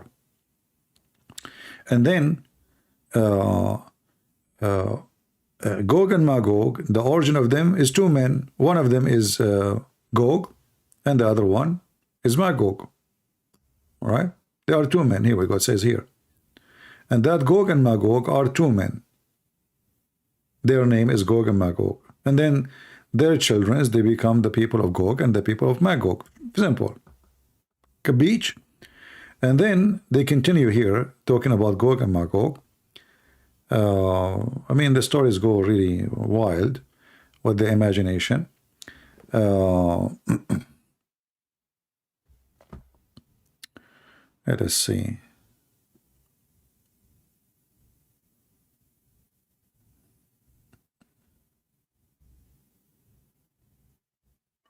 Yeah, if you go down to page number 673 here, they are speaking about how good they are in sex. They have rivers and etc. And they sleep with women as much they wish. Translation here is kind of funny. So they if women as much they wish, which means there's no limit for them. And they fertilize, their penis non-stop, and as they wish. And when they die, each one of them he will leave 1,000 of his offspring, as you see. And then more reference, but let us go to how they look like. If you go to page number 674, it says their body is like rice. The word in Arabic is arz. Arz here means cedar tree, not arz. You see in Arabic there's arz and aroz, which mean rice. So this is the Google mistake. So their body is like the cedar tree. They are so tall. And they have 4 cubits long. This is the other kind, actually. This is not the same people. Another kind have 4, they are, which means one kind, they are like the cedar trees. Other kind, they are 4 cubits long and 4 cubits wide. And they spread their ears and warp themselves around other. As I told you, the translation is wrong. They lay down in one ear, because their ear is so big, huge. So they make it like a sheet or a bed. They lay down in their ear, and then they cover themselves as a blanket with the other ear, which makes sense. All right.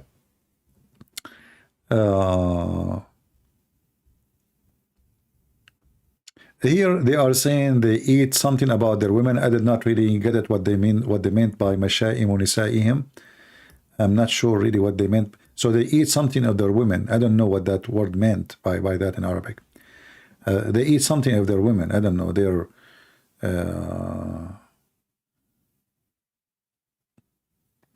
what they eat exactly, I'm not sure. I need to check what Mumo he meant by that. And then they continue here. If you go down, it says, and there is let us see. Here they are translating that they are eating the appendages of their women. Adam, okay, 3, hold on. Let us see what he says.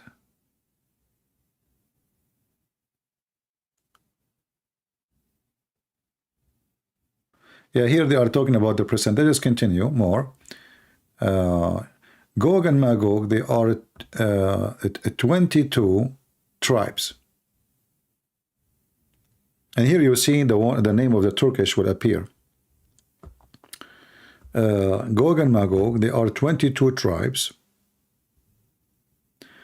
Dhul-Qarnayn, let's see here. Yeah, Dhul-Qarnayn, he built a dam between 21 tribe. Like the one is behind the dam is 21 tribe out of the 22. Remember I told you that the Muslim, they believe that Gog and the Turkish are Gog and Magog. You remember? Here, it's in front of us. So he built a dam when he put behind the dam between us and them 21 tribes of Gog and Magog, and one of them was the invader, and they are the Turks.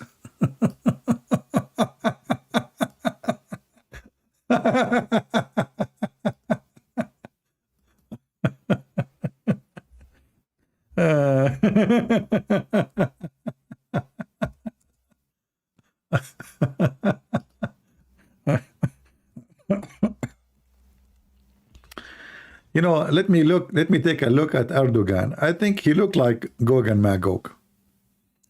I mean, he is evil, yes, but according to the stupid religion of Islam, the Turkish is the Gog and Magog are 21 tribe,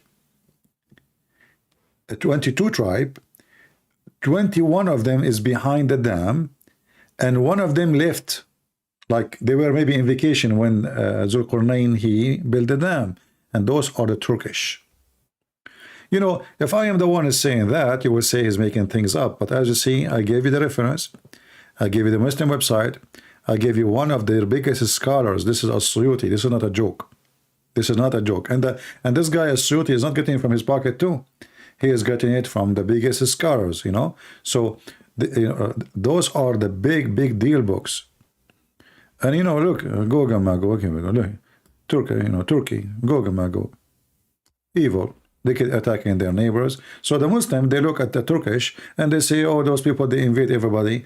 They are the Gog and Magog. They must be Gog and Magog. But this is, and this is, books are printed now. You see, the Muslims, they are printing those books now. Even Erdogan, he claimed to be a Muslim, and he is going to be the caliphate. But according to their books, Erdogan is from Gog and Magog, and he is evil. And they are one of the tribes of Gog and Magog. If we continue, let us continue. Shall we? Guys, are you enjoying the story? Are we enjoying the story? Do you like it? Or you guys want to go to sleep? Okay. So there are 22 tribes of Gog and Magog. Zulqarnain, he put them behind the dam. Translation is not accurate, but I'm helping you.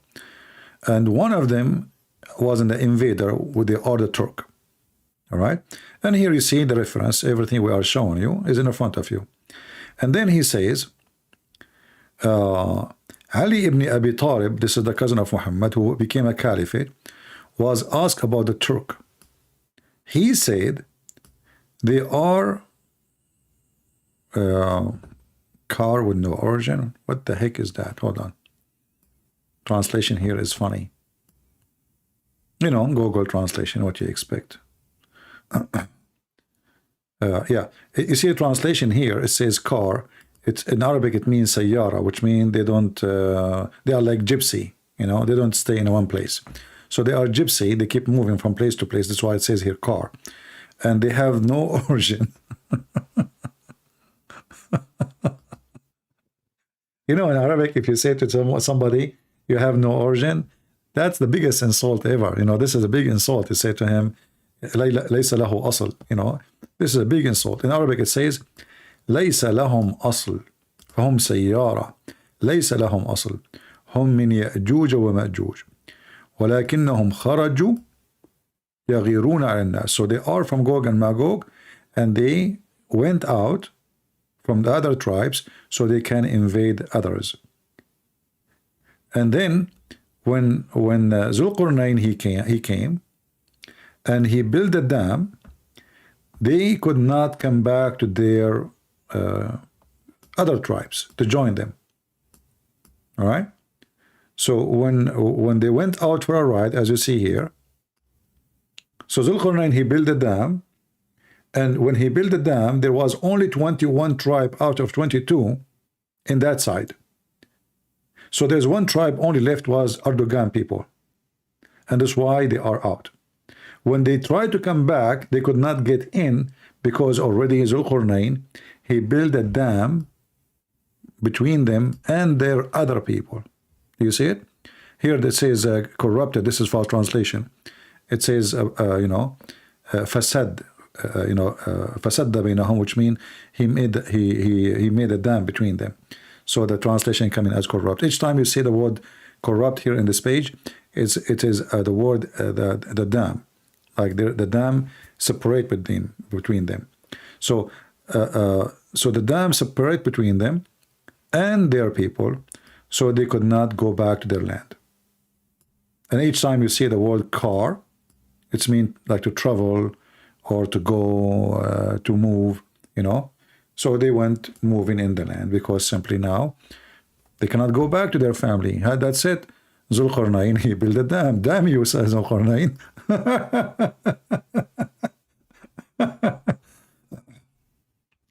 How many of you did save this website and those references? Let us be honest. How many of you really did save the reference we are sharing with you?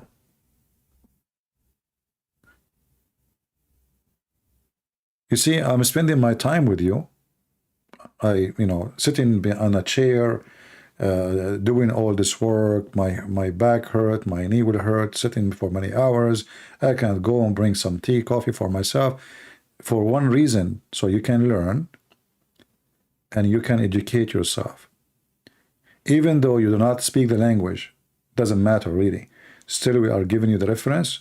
You can download the video anytime you want to study it again. Maybe one day you want to make a book. Maybe one day you are making your own study. Maybe you are making a study in school. Maybe your son needs to make a study. Always knowledge, my friend, is power. Knowledge changes a human being. Human beings don't change knowledge. So the more knowledge you have, the more you can resist evil, deception, scams, and people fooling you. A person can fool me only if I'm ignorant. So you might think you don't need it. You never know. Your kids go out to school, they meet with Muslims, they lie to them. And you know what Muslims do? They do what they do.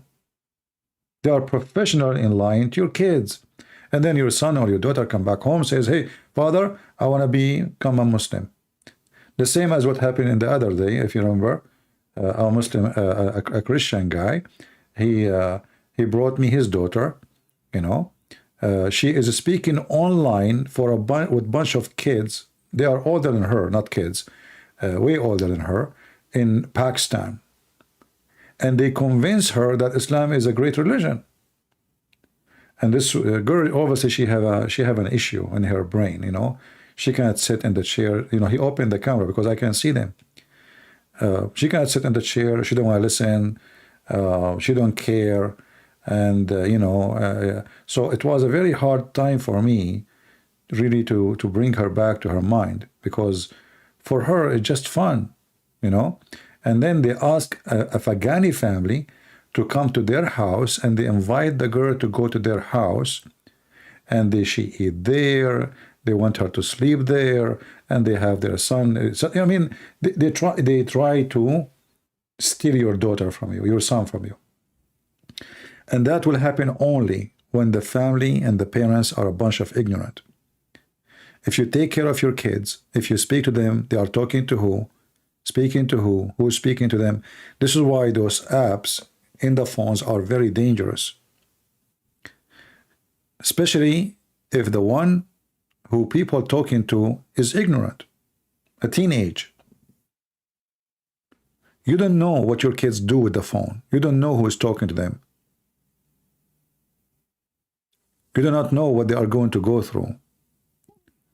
So one of you, he just give his phone, his son or his daughter a phone. He's just being stupid.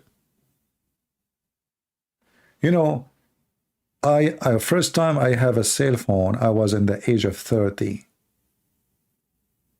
Not 3 years old.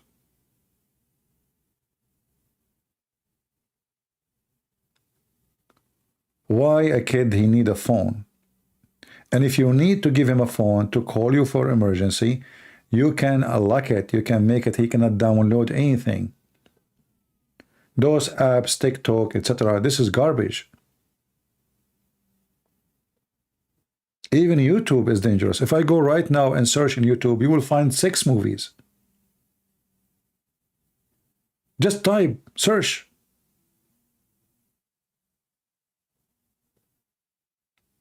So you need to be careful what we are sharing with you now. You should teach your children. Let them sit with you and show them how Allah funny, how stupid this religion. So when they sit with the Muhammad and he cannot lie to them, then you already stupid. Flying carpet, GOG and MAGOG, there's a dam. And the dam, if we go to the Quran, let us take a break from that page we are reading. If we go to the Quran, you will see that this dam Zulqarnain, he built it from iron. You know, we are talking about a dam supposedly built in the time of Alexander the Great. And this dam is built from iron. How this dam is going to stop those Gog and Magog until the day of judgment? Few years, the dam will collapse. Especially he made it of iron and he did not paint it.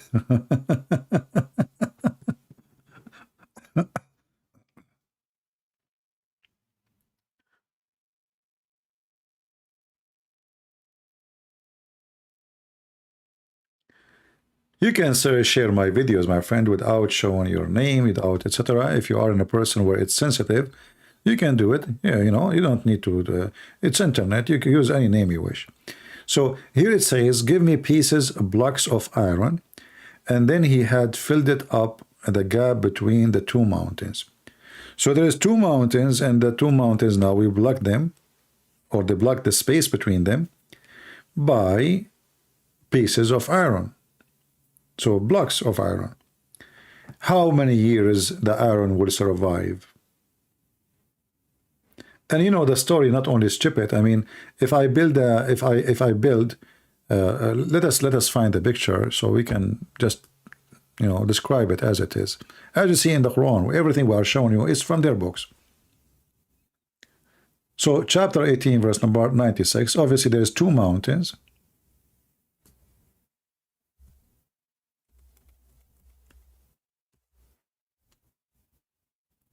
There's two mountains.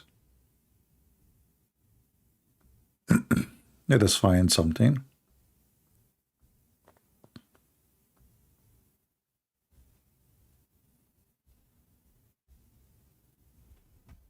I mean, there's a lot of pictures actually, you know, but we will find something more will suit the Muslims. Muslim will like it more. Let us see.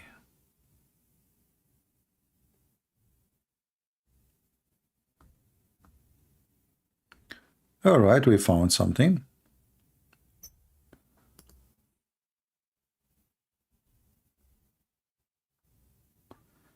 Let us put it for you in the screen. This one is perfect. Let us see, where is the picture? Okay, here we go. So there is two mountains in front of us.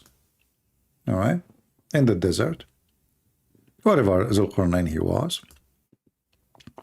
In fact, when the Quran says that there is nothing covering them, that's because they are supposedly in Africa, not in the North Pole, as some Muslims they say in today.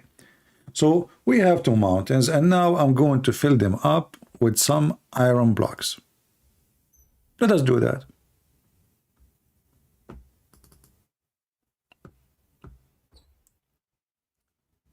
I mean, all of you are smart. You do not need me to explain to you much, but just we will do it for the sake of fun. So if we say this is the iron, you know, I start building the iron blocks here.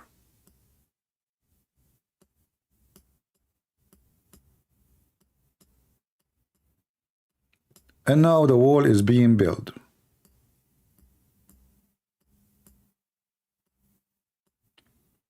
But remember, this wall, all of it is made from iron. Iron have a lifetime. It's not made from gold. It's not made from silver. It's not made from aluminum, or as we say in Middle East, aluminium. It's just iron. If you leave anything iron, made of iron, unless this iron is treated in different way to survive for long, but even the one who is treated like there is some iron is made today because of technology, not just iron, steel, stainless steel, but even that will rust. Doesn't matter how much they treat it, it's going to rust. It just extends the life of it. So we build a dam and the dam is became so high. And actually, the more high it is, the more is going to face the elements of rain, snow, all kind of weather. And even if there's no rain, actually, still the humidity, you know, and that dam will be destroyed by time. You know, if you watch the video of Yasser Qadi, he said, if you are trying to convince me that there is a dam, and I'm not just saying my word, you can watch his video. If you are trying to convince me that there is a dam made of iron and exists there for thousands of years, can face all the element, and you want me to believe in that? You know, he said that. Even Yasser Qadi, he said he cannot believe in such a thing, that it is exist. That there is a dam made of iron, and this dam is going to live for thousands of years. Additional to that, the story is very stupid. You know, I mean, we human, there is a guy, I watch his video from time to time, he's from Australia. This guy, he do fishing. I'm not watching him because of the fishing. I'm watching him because, I mean, this guy, he risked his life in a very scary way, hiking extreme high rocks just to go down and do fishing. So, I mean, a human being, mountain cannot stop a human being. And we are a human. And those GOG and MAGOG, as you see, they are describing them like they are very tall, very big, like they are like a cedar tree. The other kind is like 4 by 4, 4 arms by 4 arms. It sounds like a square. I mean, if you are 4 arms tall, 4 cubit tall, and 4 cubit wide, that is 4 by 4. They are square. How those people, we can stop them behind any dam between two mountains? If somebody build a dam between us, we human, we can break through easy, even if it's made from concrete. I mean, a human being through history used to dig in the rocks to do mining, and until now they do with very little tools. We are talking about GOG and MAGOG, which is they are extremely powerful. So let us say let's say we have the mountains of the Himalaya, but still either we can go around it without climbing it. I mean, okay, there's 2 mountains. What about, you know, have you ever seen the whole earth is 1 mountain? We have 2 mountains. Okay, what about we walk 50 kilometers to the right or 100 kilometers to the left? Still we have mountains. We will walk more. So how that dam, how this stupid idea can even live?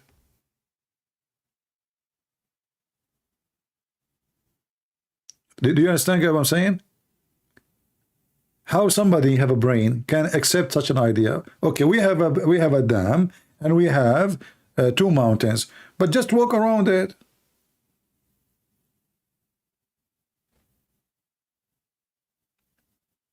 That's it. Those guys, they are stuck behind the dam. They can't come. So now they cannot, and according to Muhammad, they are digging in it. And not only that, Muhammad, he come with an idea that those GOG and MAGOG, let me blacken the screen with the color so you can get what I'm saying. So I'm going to color it all now with the black. So now those GOG and MAGOG, they are behind the dam, right? But according to Muhammad, every day GOG and MAGOG people, when the sun set, they are from the morning until the sunset, they are digging, and they make a little hole in it, little hole, like in the size of your finger. So let's make a white hole in this thing, shall we? So now they made a hole here, but they are big. They cannot go through this hole. This hole is so small compared to their body. So now they go to sleep and they come in the morning. But in the morning when they come, they find the hole is blackened blocked again. Anyone knows why? Who remember why? Why when they come in the morning they will find the hole is closed again? I mean, they just dig it the day before. They come second day, they find the hole is closed, filled, and they start digging again, the same as they started before, the day before it. And that will continue every day, for centuries after centuries. Anyone knows why when they come back, they find it closed? Who remember?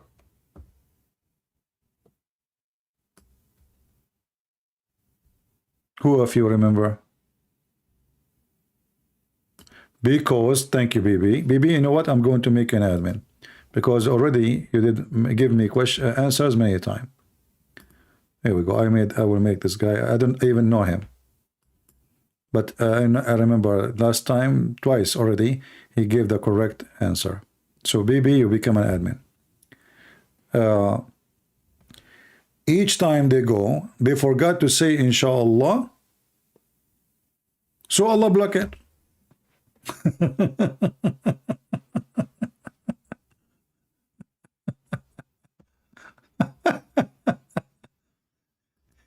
I mean, how is stupid the one who wrote the story? How is stupid the one who spread the story? How is stupid is the one who believe in the story? So those people, they dig all day, century after century, thousand after thousand of years, and then they forgot to say inshallah. And then one day, their leader, he will say to them, you know what, tomorrow we will come back to finish what we started, inshallah.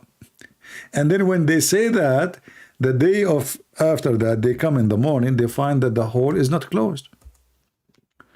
Look at this. Every day they dig and they forgot to say inshallah. Do you see what happened to you when you forget to? Do you remember when I told when Mimi Hijab, you know, he claimed he wanna can debate me, and I asked him, how come you never said inshallah? Maybe for you because you do not know what that means for Muslims. I'm getting him busted. The guy, he never said inshallah. And based on Muhammad, anything you do, you don't say inshallah, you will not accomplish it. And this is the hadith in front of us. GOG and MAGOG, Muhammad, he said, the messenger of Allah, he said, Allah pray on him and salute him, sallallahu alaihi wasallam. GOG and MAGOG, people dig every day until when they can almost see the rays of the sun. And this is telling us another stupid story, by the way. That means the sun is always from one side. The sun is not from their side. And then the one in charge, look, they have a boss, supervisor, makes sense, organized people. One in charge of them, he say, go back and we will dig tomorrow. When Allah, and then Allah, he put it back. Like, what the heck? Look, he told them, we will come back tomorrow. What Allah he do? Oh boy, don't play with Allah. I'm telling you, Allah is messed up. He closed it. He closed it. They come the second day. They dig, you know, here we go. They saw the ray of the sun. And now their boss will say to them exactly the same word. And here you ask yourself, I mean, what's wrong with those people? Don't they notice that they are digging every day and it's closed every day? I mean, how that work? Imagine I go and I dig in a wall, and then I come back in the morning. I did not notice that somebody closed it.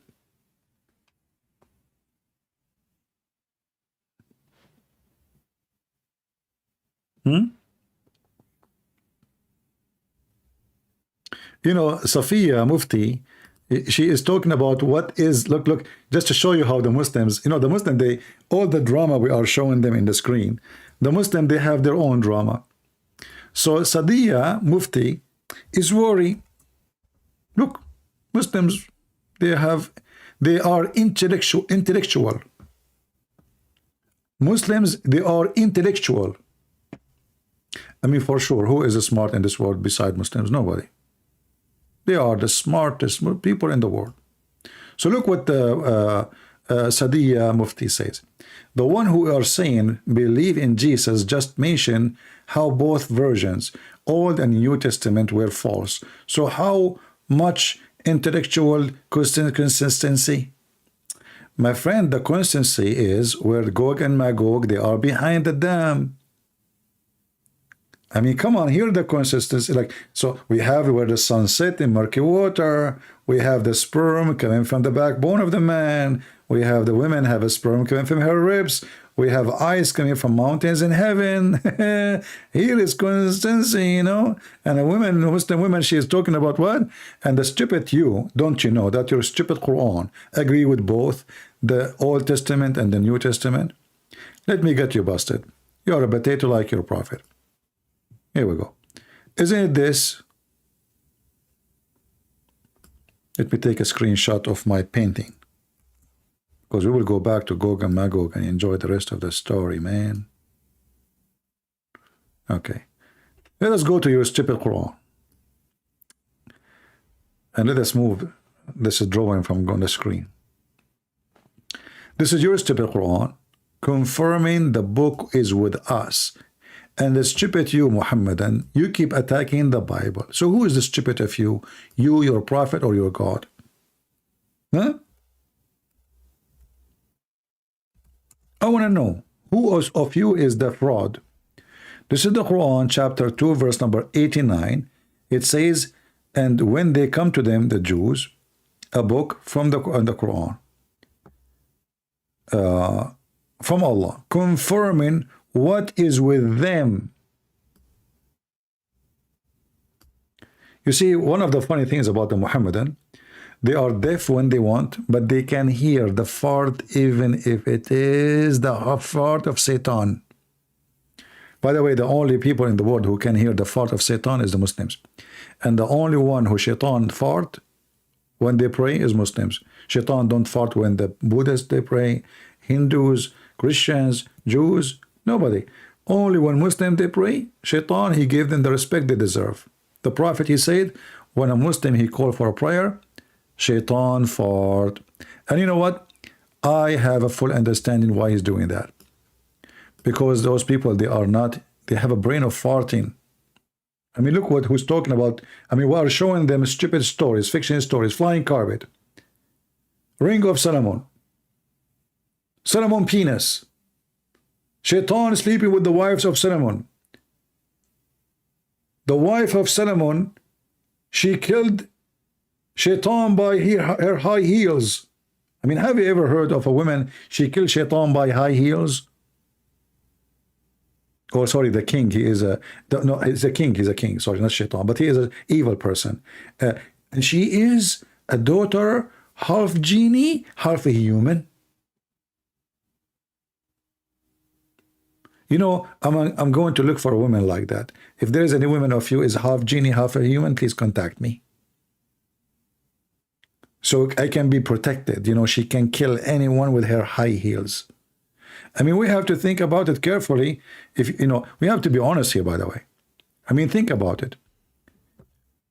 You know, people, they try to deny things, facts. You know, let's talk about facts. A king, he come with his army.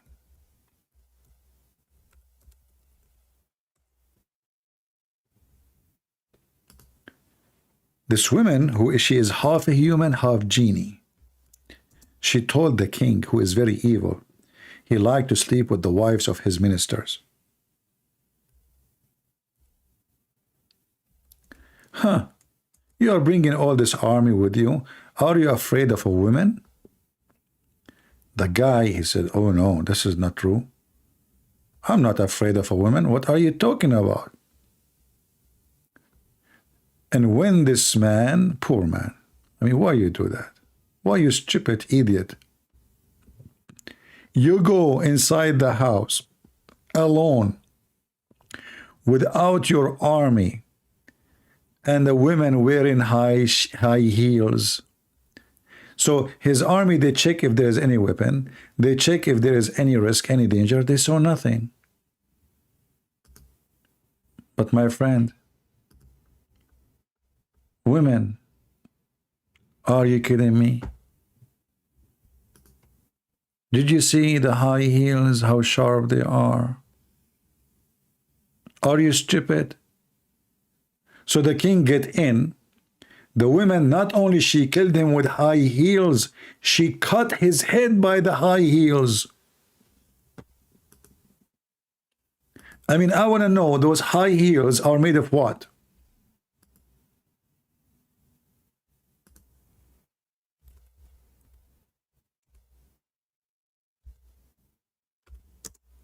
She cut the guy's head with her shoes. I know now many men, they are worried about sleeping next to their wives.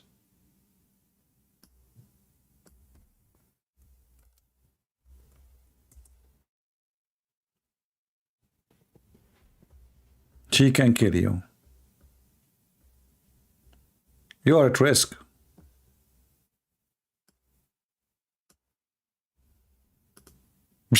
His head is gone.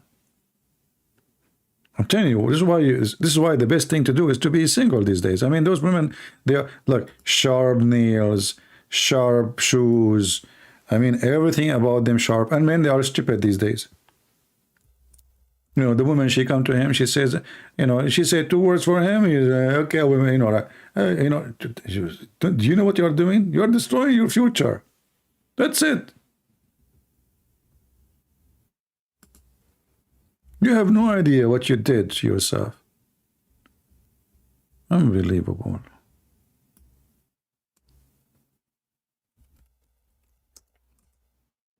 Are you there, the Muslim women, Mufti, something? You know? I'm just taking your side, by the way. I mean, your prophet, he have a lot of his stories. They must be true. I mean, we have to be honest here. I mean, the prophet, he knew things nobody knows.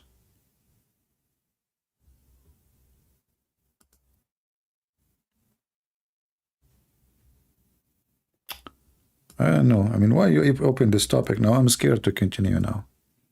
I need to see a therapist. I'm really worried. Look, and there's many women here in the chat. What if one of them, she come to me from the middle of nowhere now? Like they knock at my door and like boom, you know, and you know, they put nails in there, you know. Or you know, like somebody sent me a Christmas gift. I opened the gift, I found like fingers and nails coming from it. Like yeah, you know, you don't mess with women. And the funny, Muhammad, he have 13 of them wives beside the slaves.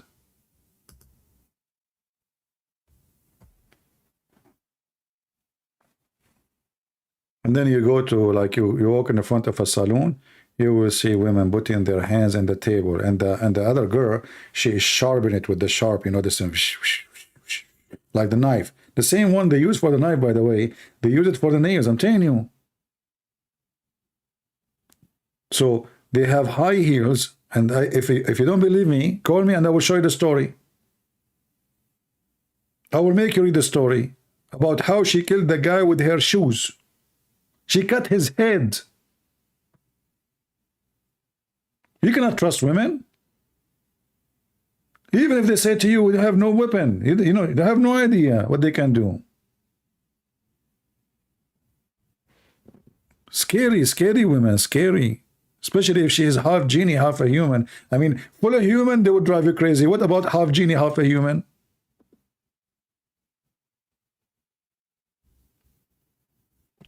Just think about it, but not too much.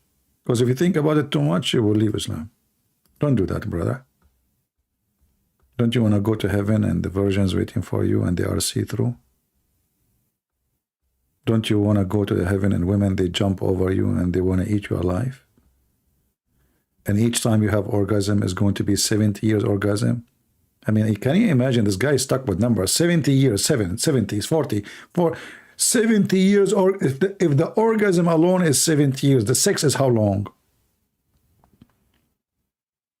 So 70 years, people come, people go to the moon, people come from 7 galaxy, and still you are having orgasm. 70 years.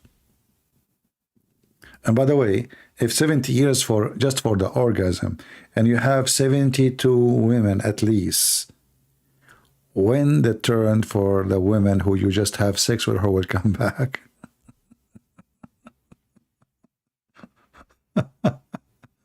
Anyway, let us go back to our topic. Thank you, Mufti, for your comment. It was a blessing from Allah.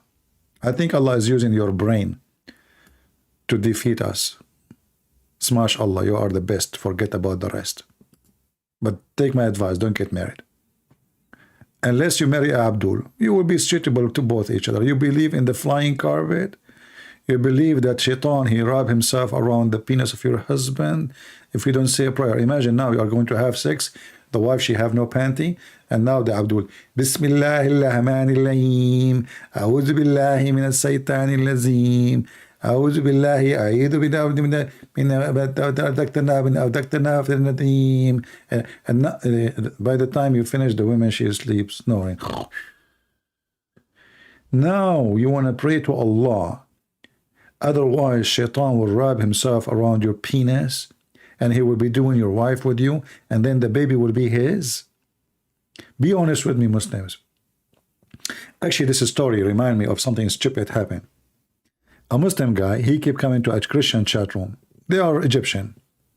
So he take the microphone, he says to them, you Christians are the sons of Shaitan. Those Christians do not know what he's talking about, really. I mean, but I know what he meant by when they say to you, son of Shaitan, you might think that he is like just insulting. No, they believe that if you don't say the certain prayer Muhammad, he said, Shaitan will be sleeping with your wife, and those sons will be his son.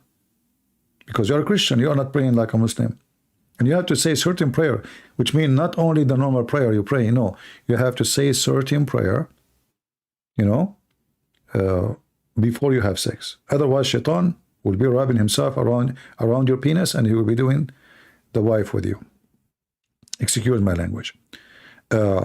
So the admin there, he said to me, can you please just, I wouldn't know what to say to him. I mean, he's annoying. He keeps saying the same. So I took the microphone and I said, is this hadith you are quoting for us?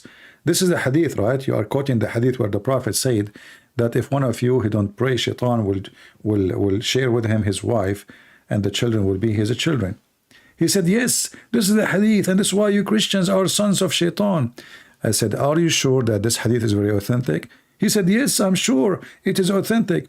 I said, I took the microphone. It was Paltalk. Paltalk, you cannot talk at the same time, both of you. It's not Skype. So like you have to leave the mic. He take the mic. I take the mic back. So I said again, are you sure this is a very authentic hadith? He said, what's wrong with you? Are you stupid or what? I just told you it is authentic. And then I took the mic again 3 times, because Muslims, they love it 3 times. I said, are you sure that this hadith is authentic? Are you? The guy, he said, are you stupid, you idiot, monkey, donkey? I told you this hadith is very authentic. So I took the mic and I said, thank you very much. But based on this hadith, if a person, he have sex without a prayer, Islamic prayer, Shaitan will be doing the women, and the son will be the son of Shaitan. Do you agree? He said, what's wrong with you? We just explained that. Yes. So I took the microphone again and I said, based on what you just said, Muhammad himself is a son of Shaitan, because his father was not a Muslim, neither his mother. Therefore, he never said any of those prayers. Therefore, Muhammad himself is a son of Shaitan. He took the microphone, he's crying, may Allah destroy you, may Allah kill you, may Allah take you, may Allah give you, what the heck, what happened, what happened?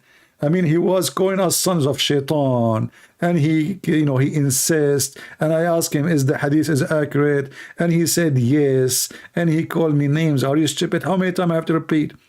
The second, I showed him how stupid he is. And Muhammad is stupid because if Muhammad said to you, if you don't say this prayer, Shaitan will be doing your mother and he will be your father. That means Muhammad himself is son of Shaitan. This is what happened when you have a prophet, he's a donkey. And after that, not a single Muslim come to that chat room saying the same hadith again. They don't even dare to say it again, that we are sons of Shaitan. But this is what happened when the Muslim, they debate someone and the person is not listening, not thinking carefully. You know, you have to have a clear brain, clear thought. Listen carefully what the Abdul is saying and put some oil in it and fry it and see how it's going to taste. Fry them with their own statement. And that's why they don't dare to call me. Look, my Skype is open for how long? Not a single Muslim dare to call. Because they knew I fried them from their own oil. We go back to Abdul. I mean the dam. So the dam which built by iron and nobody can find it. You know, today we can see ships in the down the sea, mile down the water, miles, not mile.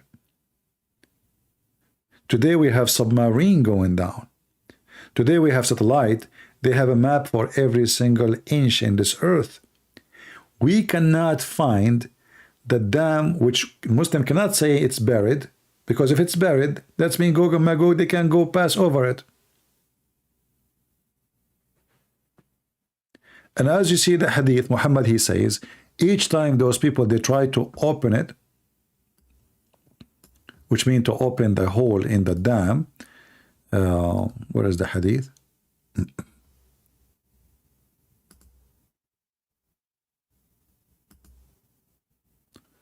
Hey, what happened to the hadith? Didn't we open it? I think we open it.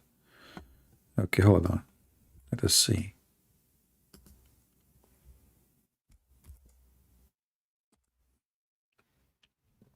Okay, so GOG and MAGOG, they dig every day when they almost they can see the ray, and then they go back, and then they find it second. They blocked, Allah, he blocked it. And then they keep doing that until one day, their boss, the supervisor, who was in charge of them, he will say, okay, go back, we will dig it tomorrow if Allah wills, which means inshallah. Brother, the second he said that, we are at risk. If Allah will, inshallah. So now those people, they are digging every day, and then, because they don't say if Allah will, Allah, he close it. Allah is watching, sitting, watching, smoking cigar. You finish it? You forgot to say if Allah will, you idiot. Here we go, I will block it.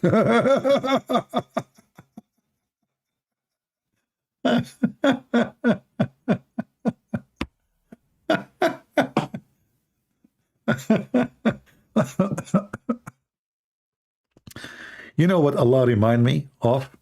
Hold on, let me find a picture for you so you can tell where my brain is going and where my thought is flying. So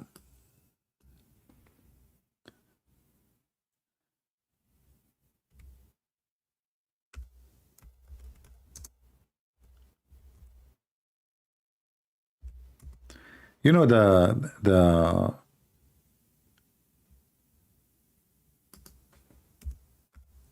cartoon we used to watch when we are kids, the guy they call him Popeye, the guy who would eat spinach.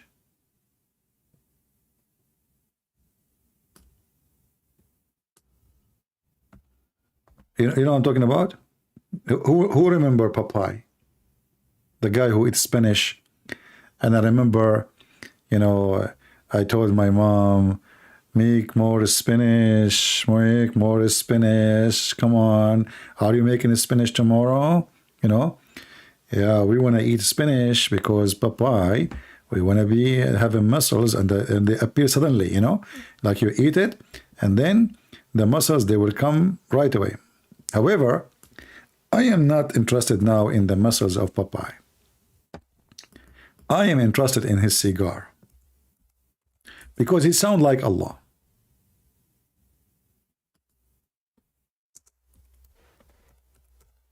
Gog and Magog, they are busy, you know, digging.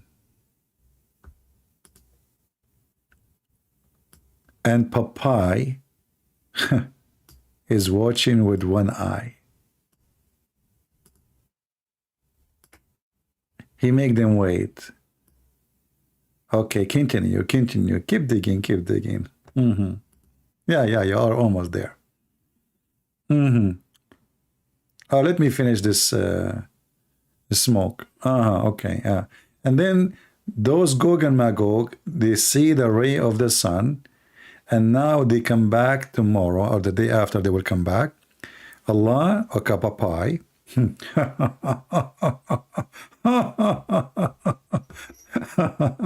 They forgot to say inshallah. So now I will block it again.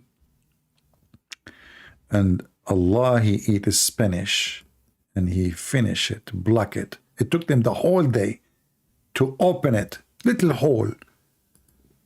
Popeye, aka Allah, he eat some spinach and he close it right away. Until one day, they say the word which Popeye like to hear, Spanish, spinach, or I mean, inshallah. And then Popeye said, now they are doing the right thing. Now I have to let them do it. And they will be able, brothers and sisters, to open the hole in the wall. So their supervisor, their leader, he will say, go back and we will dig it tomorrow if Allah will. So they will say, okay, inshallah. Then they will come back to it and it will be as they left it, which means Allah did not block it. Look. Subhanallah, Subhanallah, Subhanallah hummus, al-falafel. Science, the power of Allah. You say inshallah. This is why in the Middle East electricity never work. Transportation is stupid. I mean, even Qatar, when they decide to build something, they brought the foreigners to build for them. Even Emirat, all the buildings they have is built either by rich companies, American companies, Indian companies, Korean companies. The Crown Prince of Saudi Arabia, he want to build a city in the desert. Who he hire? Did he hire the Arabian engineers? My cousins? No, my cousin once, he went to the movie. He came back. We asked him, hey, Hamad, his name is Hamad. Hey, Hamad, tell us, what is the movie? How is the movie, man? How is the movie? He said, hey, iskut. By the time the movie was finished, I finished saying, Assalamu alaikum. He watched nothing of the movie. He spent the time saying, Assalamu alaikum, shaking hands when he entered the theater. So, the king of Saudi Arabia want to build a city in the desert, which is a very stupid investment. As usual, they waste their money. Who is the one who will build it? The kuffar. The Korean. Anything they want to build, city, manufacture, anything. They have to hire the Korean, the Chinese, brother, South Korea, brother. They don't even know how to make a kimchi. I mean the Saudi. They need the Korean to tell them how to make kimchi. The contract is $500 billion. Man,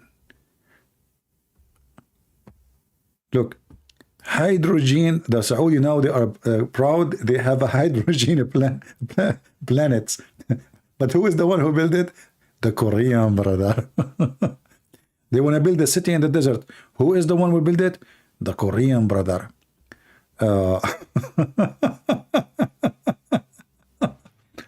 500 billion.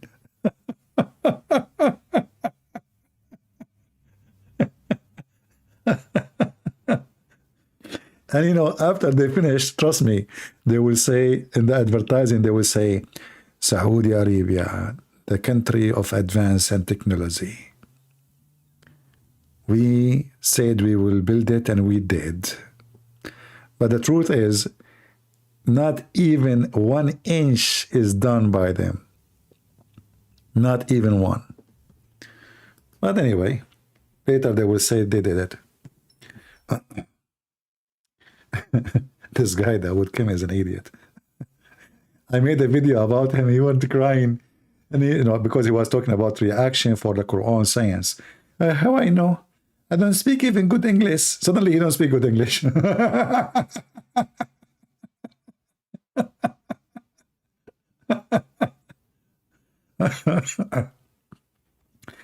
All their companies run by foreigners, either English or American or Korean. And now the Chinese is coming. Hold on, the Chinese will swallow everything.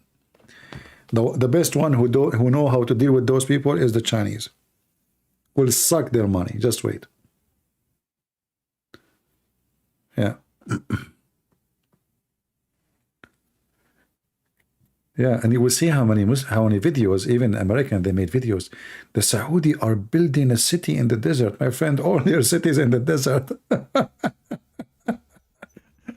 I mean, people are really stupid, by the way. The Saudi are building a city in the desert. Which city in Saudi Arabia is not in the desert?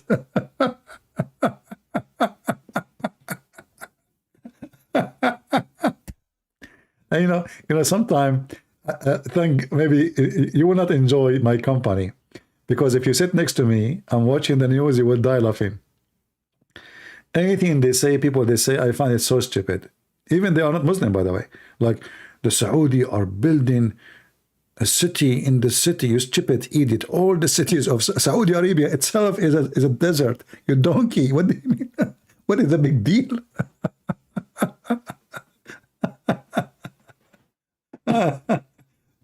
You know, I remember, you know, when I make a comment about a movie, when I was a kid, they scream at me, the adult. They says, can you shut up? We can't enjoy the movie. You keep making comment about how stupid it is. Because I cannot, I mean, if stupid, everything they do is stupid. Movies is stupid. Even American movies, by the way, is the most stupid ones too. American movies is beyond stupidity. You know, once, when I was in the army, you know, sometimes they play for us, like, you know, in the army, they play videos, you know, a movie. So there was a movie about, I forgot the name, about commandos. They are going to free somebody somewhere, you know, in the Middle East, terrorists, etc. So the commandos, brother, they landed in the beach of Damascus. So I have the major next to me. I said to him, for sure he's higher than me, you know. I said, sir, but there is no beach in Damascus. Damascus is not even in the sea. He said, really?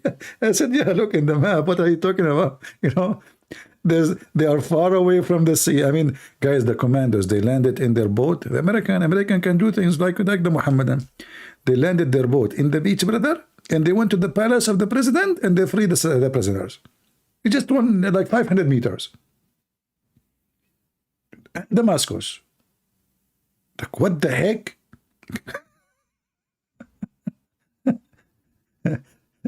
Sylvester Stallone, he was shot in the right shoulder in the previous scene. In the coming scene, he is wounded in the left shoulder.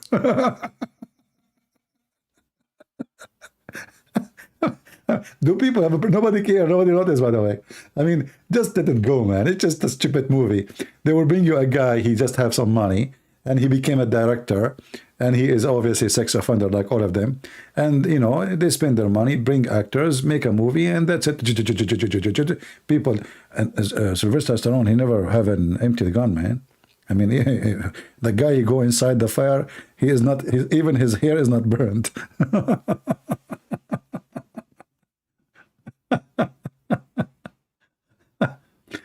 No, I'm not going to watch the Top Guns. I will change our topic, but just for fun. You see, there's some movies are comedy, so you accept that they are hilarious and they are being funny. But there's movies supposedly are serious ones, you know, and they are like trying to convince you. And not only that, sometimes they say to you, this movie is based in real story.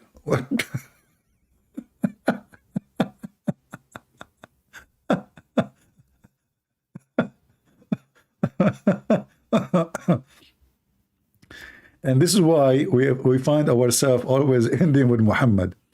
Brother, it's a real story.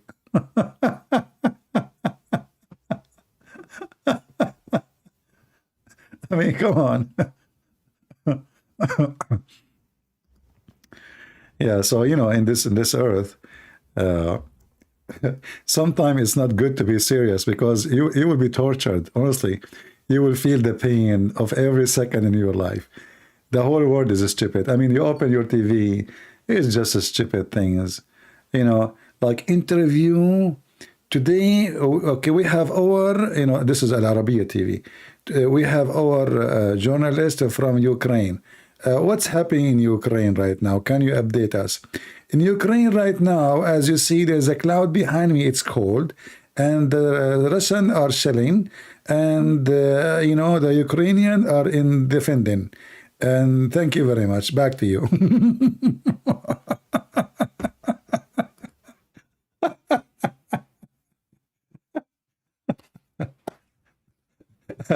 I can't even watch the news. Oh boy. I mean, they send him there. He's getting salary for that, you know. It's cloudy, it's cold, and the Russians are shelling, and the Ukrainians are shooting back, and that's it. This is the news.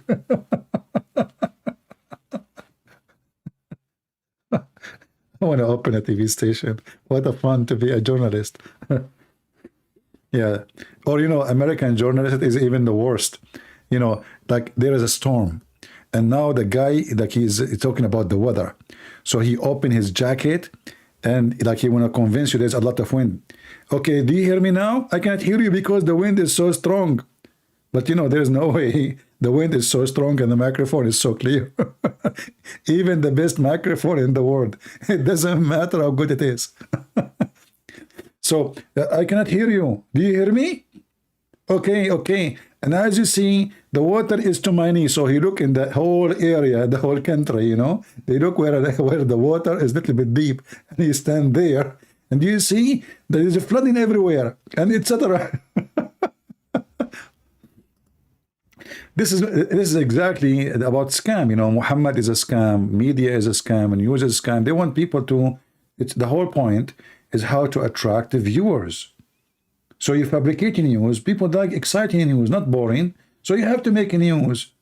So the storm, destroy, etc. Blah blah blah.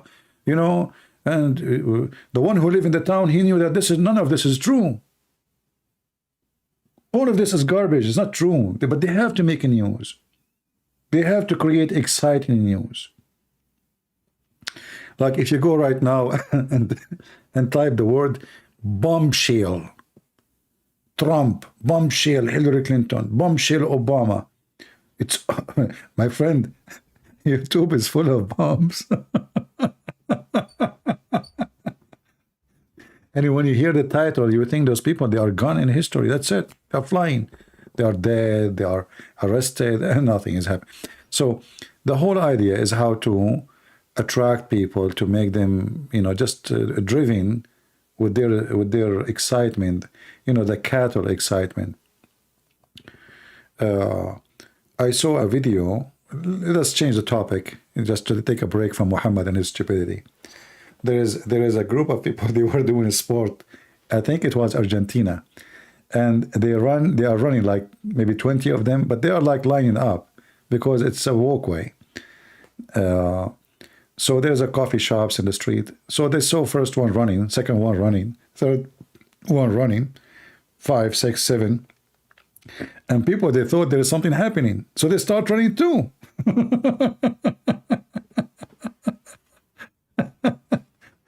Those people, they are running, they are not wearing like sport clothes or anything. So they thought there is people are running because maybe somebody's shooting. People start running. Why? Nobody knows. You will see they're flipping the tables to go and run, they escape. The one is hiding, they forgot their phones in the floor, the phone dropped. They are running, but there's just a bunch of guys, they are running, doing sport. This is how a human being is. And, you know, those like Muhammad, they understand the nature of a human being, especially when you are uneducated.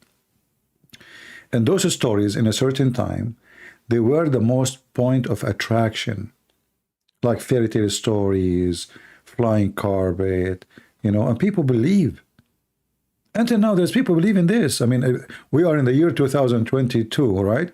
Within 2 weeks from now, less than 2 weeks, we will be in the 23. And yet, there's people believe in what we see in front of us. So imagine how it is 1400 years ago. If today believe in such a garbage, today, after all the technology, after all the science, after people go to school and they have degrees and universities, they believe in such a garbage in front of you.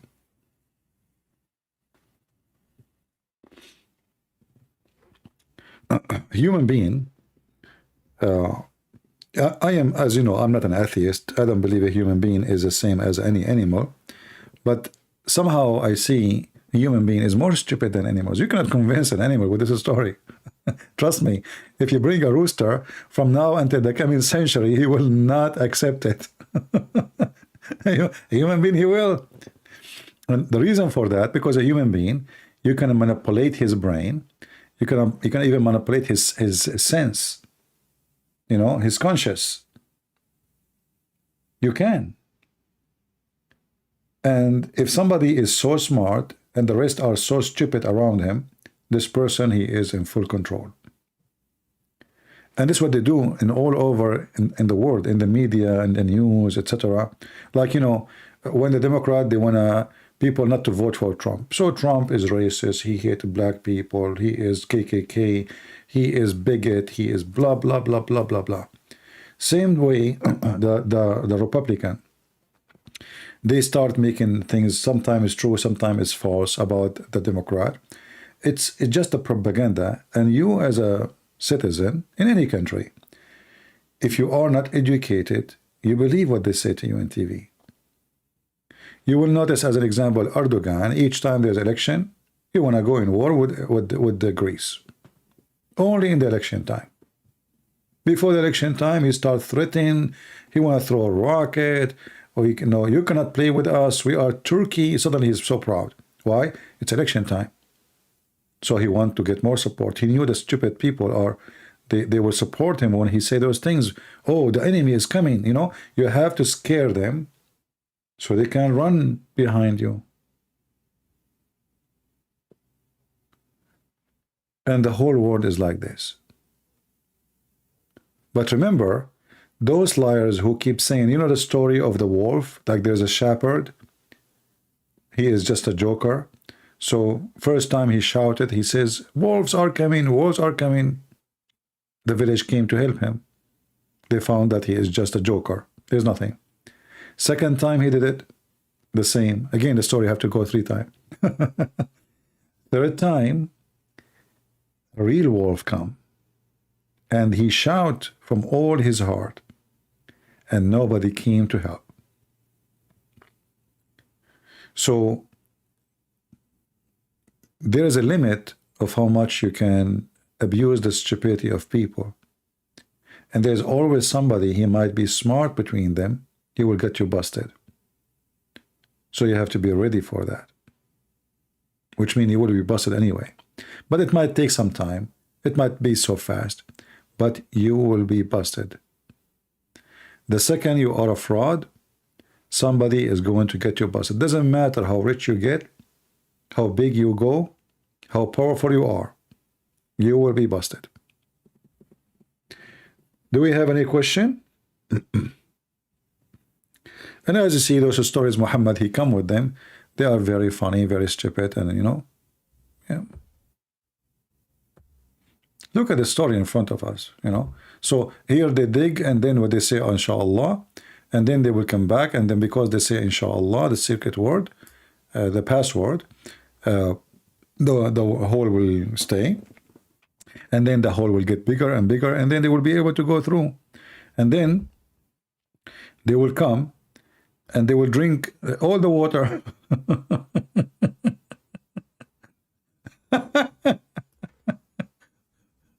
Thank God that my GOG and MAGOG are not my neighbors.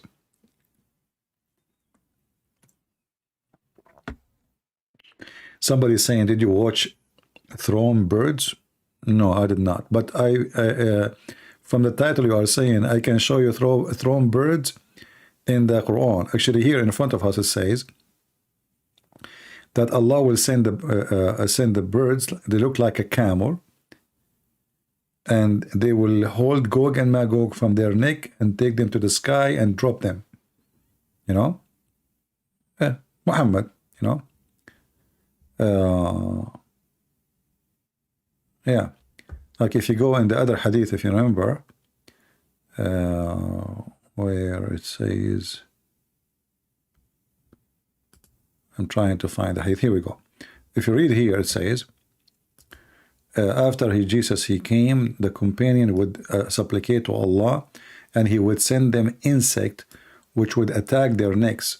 Insect, look, it says insect in front of you, and in the morning they would perish like one single person, all of them. And then he continued, Allah apostle Jesus and his companion would then come down to the earth. Earth, where are they? And they would not find in the earth as much as a space, as a single span, which is not filled by the by those GOG and MAGOG. And then here it says, what is the story about the camels? Here we go.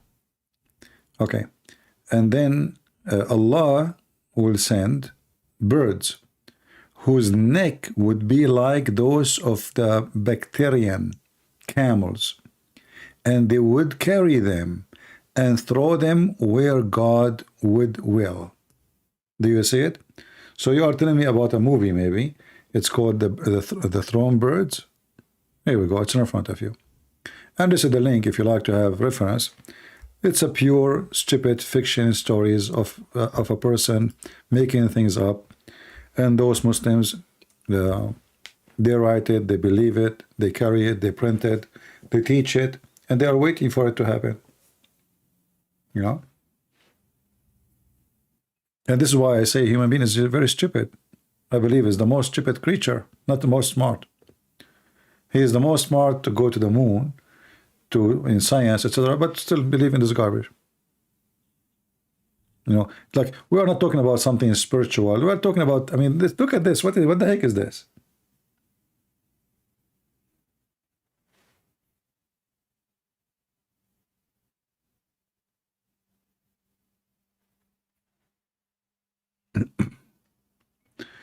Do we have any Muhammadan here? Have anything to say?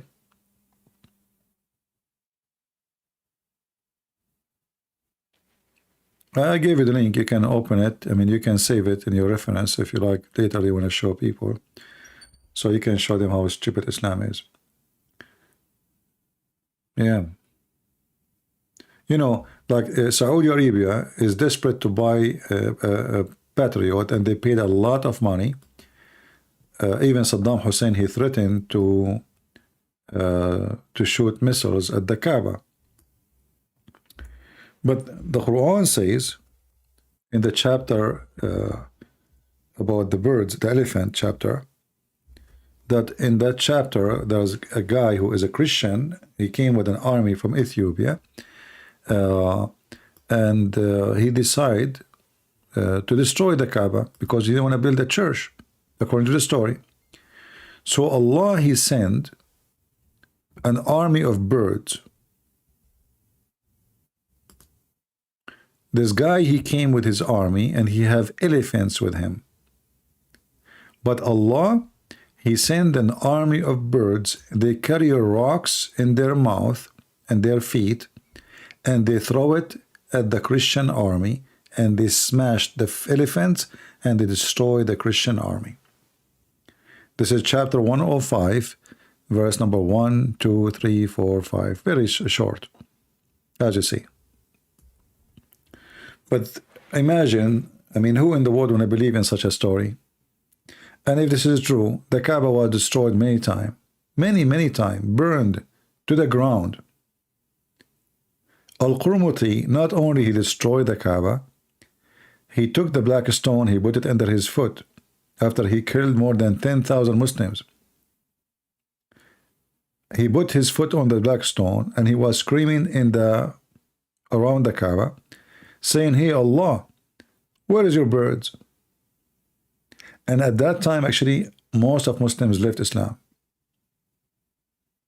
After they saw that there's no birds, here we go, the guy, he destroyed the Kaaba. And not only he destroyed the Kaaba, he was shouting, saying, "Where is your birds? You're a liar." Because if this chapter is true, then Allah will protect the Kaaba. If it's true.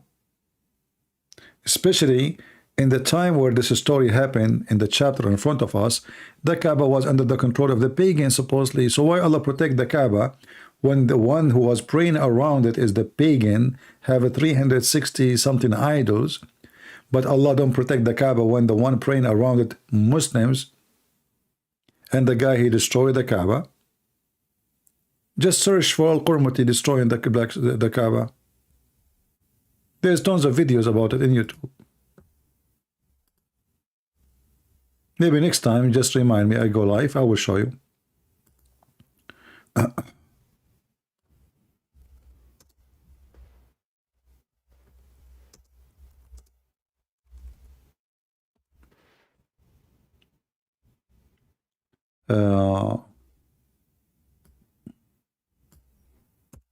Let me see if I can find some videos in English.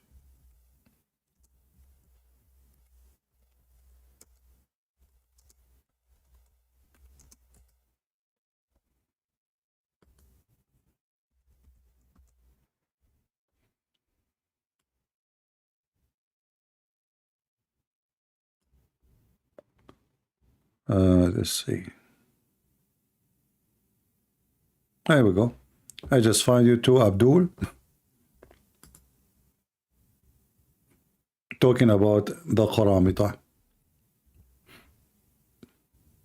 Do you see the title? There's too many of them. No Muslim can deny it, you know. No Muslim can deny it. He destroyed the Kaaba. Here we go. This is a video, actually, I translated myself many times. I mean, many years ago. The Kaaba destroyed, and the Sheikh is talking. Black stone storing. And he used it as a bathroom stone for 40 years. Go watch it. Here we go. This is the title. It has subtitle. And this is a very well-known Muslim Sheikh speaking how Al-Qurmuti destroyed the Kaaba. And not only that, when the Muslims, they decide to take the stone back, they have to negotiate with him. They have to pay him. They have to pay him. He took it. And not only that, you know, the hadith says that when he took it, it was heavy and big. When they brought it back, it was so light. And the Muslims, they claim that the black stone, when it come back, it was light in the weight because it was happy to come back. But reality is, they don't have a black stone. You know, there's no black stone. Let me search for the picture. And I mean, we mentioned that many times before. The Muslims, they don't have a black stone no more. And this is additional proof that Muhammad is a fraud. Because Muhammad, he claimed that this is a black stone sent by Allah. And this stone is going to witness for Muslims until the day of judgment come. Is going to have mouth and ears and tongue, and is going to witness for every Muslim who touch it or kiss it. But if you look with me, this is a picture published by Muslims. All the brown and the red you see, this is wax. The only place there is dark, you can see it, there's little tiny rocks. This is the black stone. There's no black stone. All of it is wax. They do maintenance to the wax almost every day. And this is why they have a lot of security around it, because people, they can use a knife to unblock those little rocks. And this is the only thing the Muslims have. They don't have a black stone. They say to you, we kiss the black stone. No.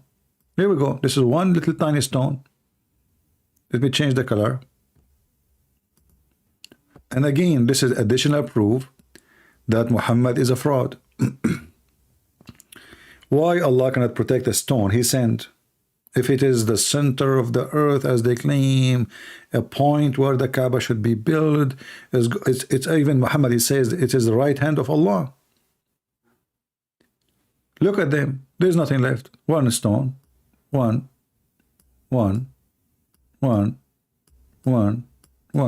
That's it. That's it. There's no stone. It's a lie. Additional proof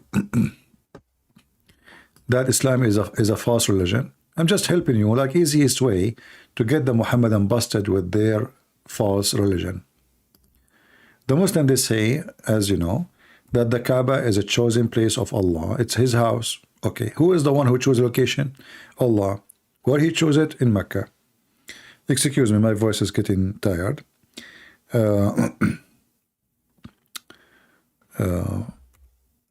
Look at this. Allah, He chose the location of the Kaaba. No problem. How the Muslim can explain this? The Kaaba for centuries and centuries was flooded by sewage. You know, Saudi Arabia don't have sewage. And the reason very simple. They don't have water. They don't have enough water. Sewage need water, you know, like you need to have a system, and so you didn't have, you know, they use something called bayyara. Bayyara is a shithole, excuse my language.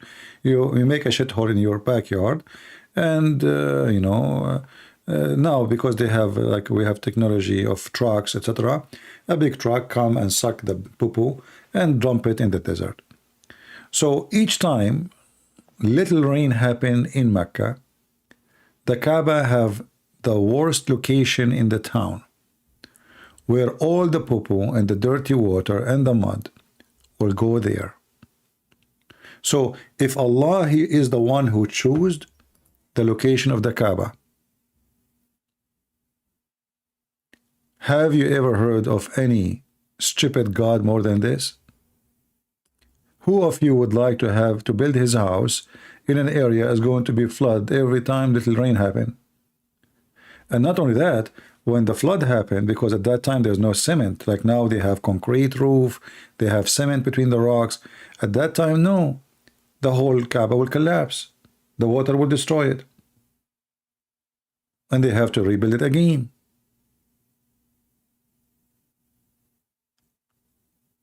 How this is a, you know, this is how, look at the people are, look at this guy is swimming. And this is not long time ago. This is when the cameras started to exist. You know?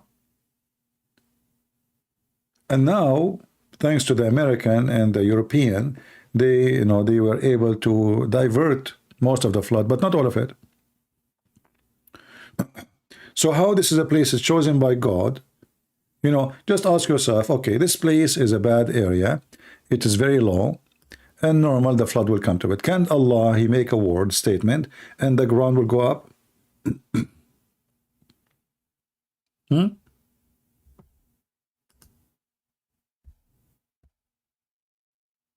What do you think?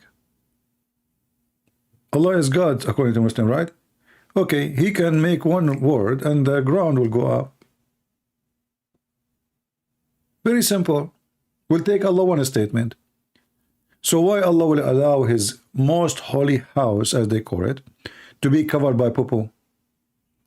So not only the Kaaba was destroyed, the black stone became a poo-poo stone, the Kaaba itself is a poo-poo stone. And you know, you see the Muslim making stupid things like, you know, they say, do you know that airplanes cannot fly over the Kaaba? Oh, really? Are you sure? Do you know that birds, they cannot poop in the Kaaba? Really? Well, I can show you the poops of the birds all over.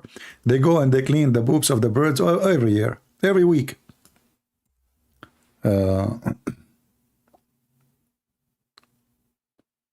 Let us see.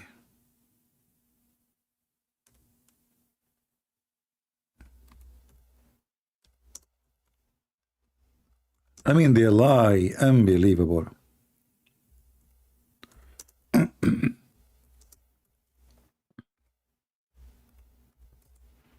A lying machine. Yeah, guys, do you know, brother? Do you know? Go and see how many videos. Do you know, brother, that birds, they don't poop on the Kaaba, brother? Look at this.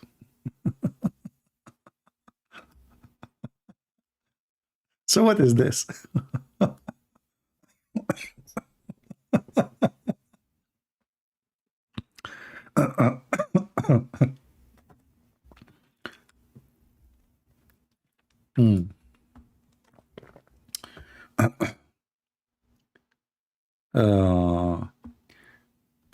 We have Nawab mapping. He says, Andrew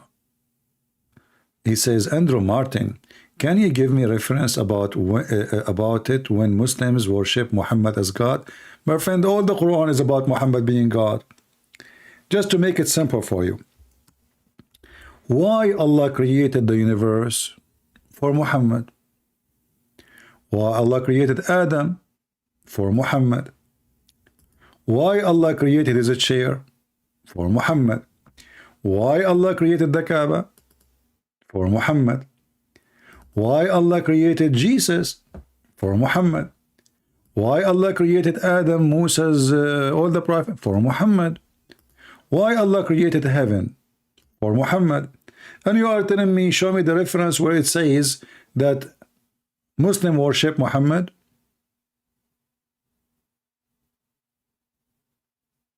Even the chair of Allah,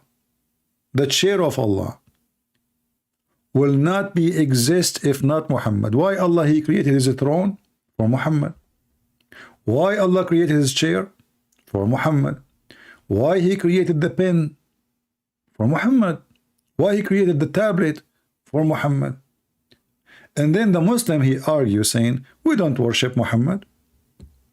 Well, as you see, Allah himself exists for the sake of Muhammad. And now you might say to me, give me the reference. Sure, here we go. Are you ready, brother? Here we go. This is a very authentic hadith. لولاك ما خلقت الأفلاك. Question, brothers, sisters, question. Is this hadith is accurate? Is it true that Allah will not create? Look, read the question, brother. Read the question. Amazing. Muslims don't believe in Muhammad as God. No, he's a servant of Allah. Is it a question? What is the respected ulama, which means scholars of the religion and Sharia, they say about this hadith? لولاك ما خلقت الأفلاك. لولاك, which means I did not create it, everything, you know, everything. So which book is this hadith? The answer. Look at the answer. Indeed, the Prophet of Allah sallallahu alayhi wasallam is the reason for the creation of Adam sallallahu alayhi wasallam in the universe. If the Prophet of Allah sallallahu alayhi wasallam, I mean, they can't even say the name of their Prophet without making Allah pray on him. This is what sallallahu alayhi wasallam means. If the Prophet sallallahu alayhi wasallam was not in existence, Then the Ars, the chair, the Arsh, the throne of Allah. Allah will not have a throne, man. Are you there? Allah will not have a throne, my friend. Allah will be sitting in the floor. Did I say floor? If not Muhammad, brother, Allah will be sitting in the floor. His ass will be on the floor, literally. Why Allah have a chair, brother? For the sake of Muhammad, brother. Why Allah he have a throne? For the sake of Muhammad, brother. Okay, what else?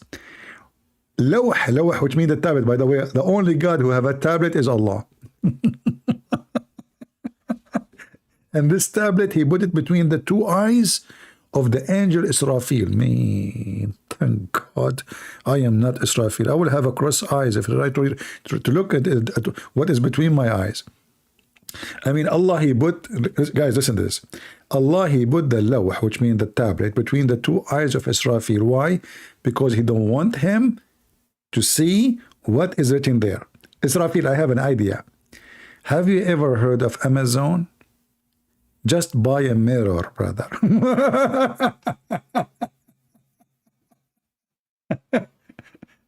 If you cannot afford to buy a mirror, angel Israfil, just look at the water. Who can read? I mean, this God is so smart, man. So Allah, he put the lawh between the two eyes of the angel Israfil. And now he cannot see, he cannot read it. Same time, he is protecting it. Look how smart. Look how smart. Allah, if he put the lawh in the pocket of the angel, he can look at it. If he put it in his hand, he can open it. But he put it between his two eyes. Very genius. And I continue. So, lawh al-qalam. Have you ever heard of a God who have a pen? What the heck? You know what? We share, me and Allah, we share a lot of things. Look, look, look. Did you hear it? This is my pen. I think I'm Allah.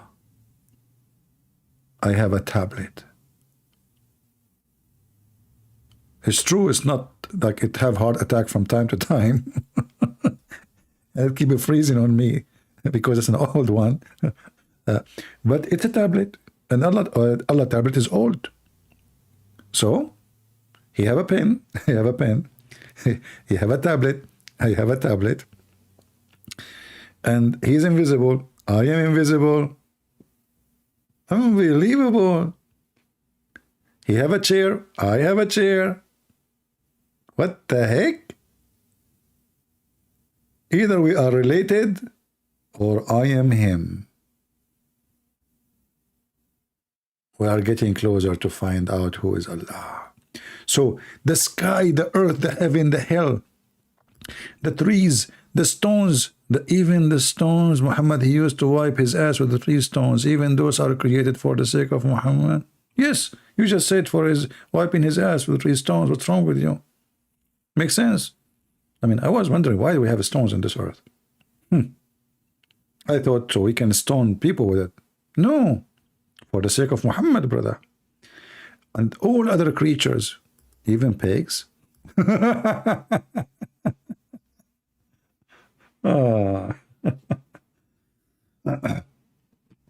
So when the Muhammadan, they try to deny, the imagination will go wild and fly. This is the most stupid religion ever. Christian, Muslim, please leave Islam. What do you mean Christian, Muslims leave Islam?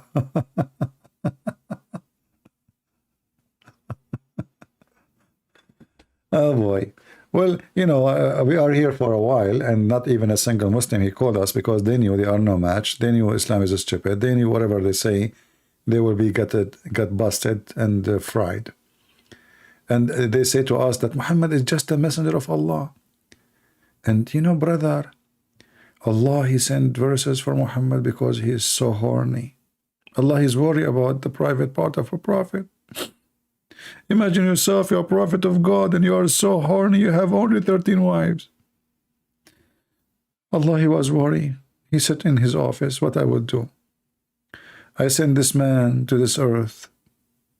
He's a light for mankind. His penis is light too. He have only 13 wives and couple of hundreds of sex slaves. But he still feel lonely. His penis is not happy. Look at his penis. It's going to the right, not to the left. That's wrong. I'm going to fix that. So Allah, he decide to make verses in the Quran to satisfy the penis desire of the Prophet, giving him a privilege. It's called the penis privilege. Any woman, she offer herself to the Prophet to F her as a privilege only. To the, look how beautiful. Look how beautiful. And you know, if you read the verses in the Quran, the same verse we are reading, talking about in Al-Ahzab, you will die laughing at how many women he can F. Look at this. Imagine there is a God, he sent his prophet to somebody, donation, you know, whatever. And then this God, he sent him verses, holy verses, brother. And those verses are telling him who can be in his bed. Look at this. Look how deep it is. O Prophet Muhammad sallallahu alaihi wasallam, verily you have made lawful for you your wives. Allah, don't you think it's too late? I mean, you just told the guy after he have all those bunch that now they are lawful for him. So what about I eat pork and then you tell me after I eat it if it's lawful or not? What if I sleep around and then after I sleep around you tell me I made it lawful for you, Krans. So my friend, Allah made lawful for you your wives, okay? And the women, they paid their mahar, okay? And you know, it's made lawful for you. Look at the translation, you know, right? And the women who are owned by your hand, you can rape them, slaves. Your right hand possess. And whom Allah, he give you. And now he start counting. And the daughter of your paternal uncle. And the daughter of your paternal aunties. And the daughter of your partner uncle. Maternal uncle. And the daughter of your maternal aunties. And the women who immigrate with you, all the Muslim women who immigrate with you, all of them, if them, all of them. I mean,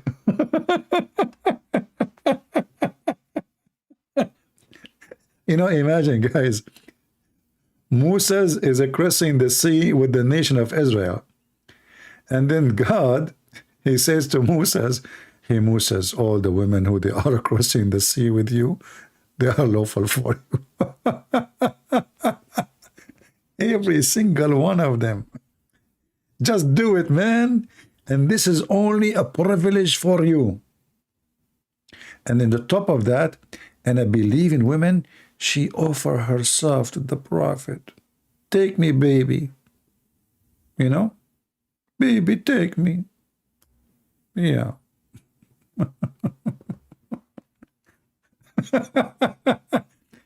And this is a brother.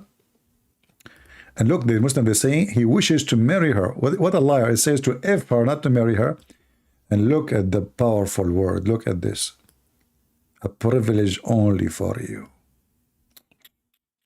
See, Muhammad, he don't want anything from this life. He just have a privilege of the booty, the money, the sex, the vagina, you know, his penis. He is very humble. He don't want anything. I mean, what he want from life? He want nothing. Yes, he have a privilege, a lot of women to sleep with him, but because he is working hard. If you work hard, Allah will reward you. You know what I mean? You know the thing. I don't know how to say it. I need to get Joe Biden to teach us how to say this word. You know the thing. Like you need somebody who speak the language of Joe Biden in order to, yeah, you know the thing. A Muslim man, he can have up to 4 wives. Muhammad, he have no limit, brother. Why? Because he's a prophet. Makes sense. A prophet, he suffer more than others. He's sacrificed. This is sacrifice from the prophet. You can put yourself in his shoes. There's a lot of horny women in this earth. And the prophet, he can satisfy them all. He can do what nobody can do. And look, the prophet, he cannot, even his bed cannot have more than 4 women in the same time anyway. So he have many beds, like you cannot see them in the picture. And look at the sign in the top of his head. This is by the grace of my Lord Allah. A lot of grace, brother. A lot of grace. And by the way, Aisha, she said she never saw the private part of a prophet of Allah.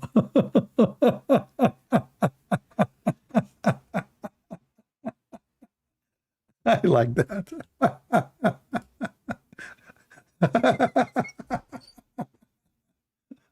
I mean, imagine your wife, you sleep with her almost every day, but she never saw your private part. What the heck? Is it because it's so small? Is it because it is hard to see? Is it because... Never? Are you sure? Like not even once? I better go before I die from laughing.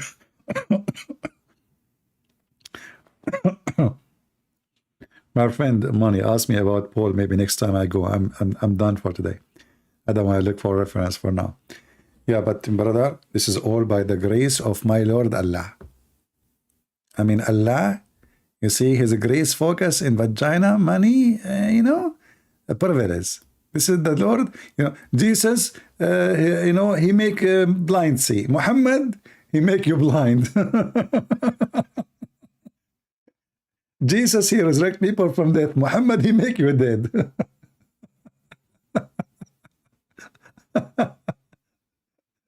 Jesus, he forgives sin. Muhammad, he do the sin. I mean, do you see the privilege? This is by the grace of my Lord Allah. We have to be honest here. This is very, very, very serious business. Prophet Muhammad is the best. Forget about the rest. Don't listen to those kuffar. They say to you things about, and look, we have Quran next to my, look, I have Quran next to that bed. Did you notice it? Did you notice it? You will notice that sheikhs, when they make videos, they put the certain books, not only sheikh, even the people they claim, like even they claim to be Christian, etc. So they put like the Bible behind them. Like, see the Bible behind me? Look, it's behind me. I am a scholar.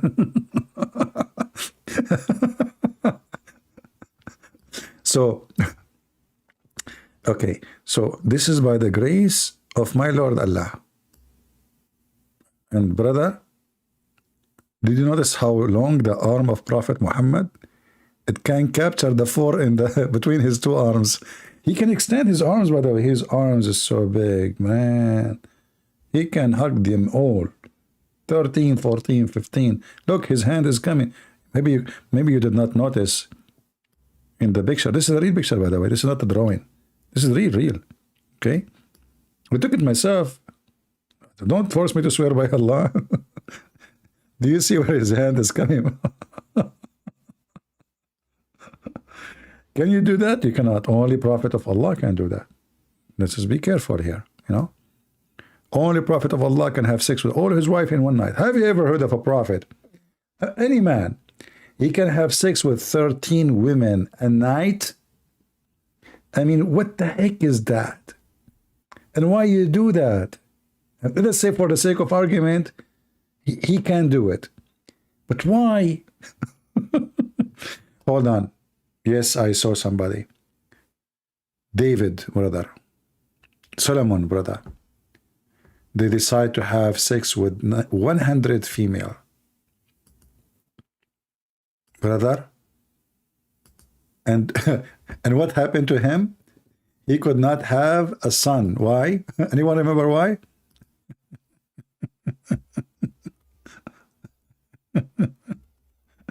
He forgot to say inshallah.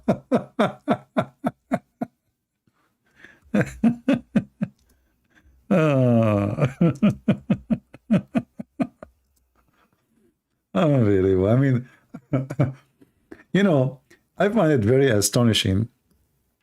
I mean, I know there's stories. I heard them. I said them 1,000 and 1,000 of times. But each time I say them, I laugh as the first time I hear them. Honestly, I laugh from my heart. Unbelievable. You know, this is the most stupid, you know, crazy. You know, crazy religion. Prophet Sulaiman, brother, he decided to do boom boom to all his wives. And Muhammad, when he repeats the story, sometimes he makes them 70. Sometimes he says 99. Sometimes he makes them 90. This idiot, he forgot what he just said. You know, he cannot even say the number correct. I mean, this is what happened when liars, when they speak. Look. Here the hadith says, excuse me again, Allah Messenger is saying that Sulaiman, the son of David, once he said, I will go around in the night to my 90 wives and do boom boom with every one of them, and she will give birth a child. I mean, Sulaiman, he can F 90 women, brother? I mean, are you sure they are not 70, not like 89? You know? 90? I mean, what? Look, here Muhammad, he made them 70. Look. It was 90, right? Look. Solomon, the son of David, said, Prophet of Allah said, tonight I will sleep with 70 ladies.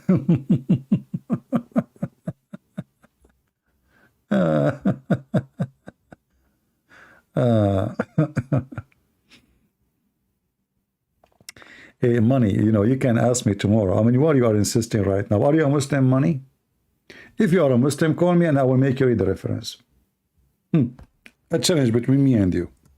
You said that story of Paul going to Damascus can be found in Islamic source. And I told you, ask me next time I go live. But you are insisting. Maybe you are trying to challenge me. I like that. So if you are a Muslim, Mr. Money, do you like to call me and I will make you read the reference? I was going to leave, but I will not leave right now. I want to take a challenge from you. Do you want me to do that and you call and you read? My Skype is open. Are you there?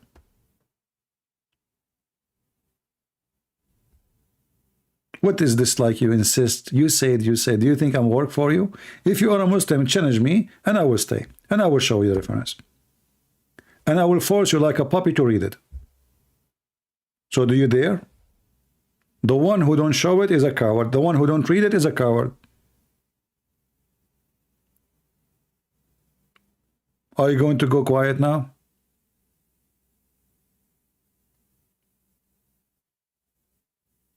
Why you are being silly and stupid? I come here almost every day. I stay for many hours. Already how many hours? I lost my voice. You said. As long I said, that's mean that the time you heard me saying that, that's mean I showed the reference. Because I never say. You are stupid. You are not seeking knowledge. As long you heard me saying that, that's mean I showed the reference. As you see, each time I say something, I show reference. So you are being stupid. And next time, if I say next time go on live on air, okay, ask me next time. Stupid. Anyway. So here you will see that he said 70 women. and here it is 90.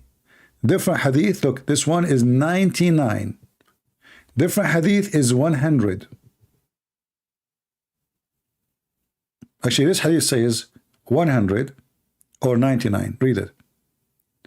Allah Apostle said, once Solomon, son of David, said, by Allah, tonight I will have sexual intercourse with 100 or, between two bracket, 99 women, each whom will give birth to a knight, mujahid, to do jihad, to fight for the cause of Allah. Look, Sulaiman is not horny. He don't want to F women because, no. Jihad. This is jihad intercourse. Solomon, he decided to fight for the sake of Allah using his penis. So he grabbed his penis. He said, okay, women, hello? Tell the ladies to take off their panties. I'm coming. I'm going to do jihad tonight. I'm going to F you all. And he forgot to say, inshallah. And by the morning, I will have 99 boys. Look, the guy is even sure that there will be boys. I mean, he aimed like, you know, like, not like us, you know, you shoot here, shoot there, it might be girl. No, there are 99 boys. He F 99 times, 99 by the morning, boys coming, you know, boy, where, you know, imagine you wake up in the morning and you find yourself, you have 99 sons and they are crying, need diapers. And look what happened, brother. After he F the 99 women or the 100 or 70 or 90, which Muhammad do not know, he keep repeating different numbers. He forgot, brother, to say inshallah. I mean, why you do that? You are a prophet of God. Why? Look. So he said, will give birth to a knight who will fight in Allah's cause. On that, i.e., if Allah wills. But he did not say that.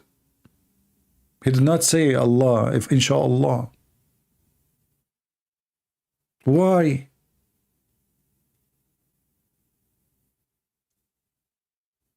Why? You are a prophet of Allah.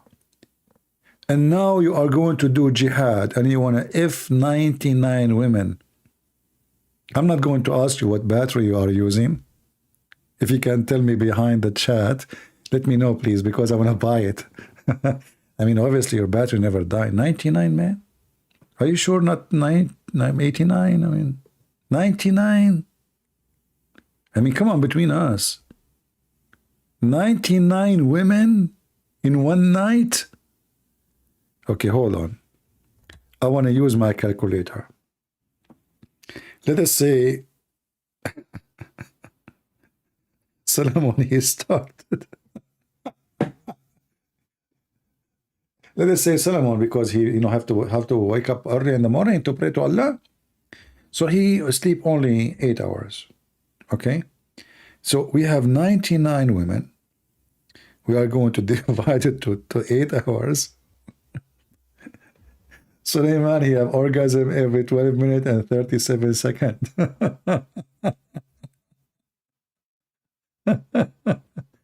12 minutes.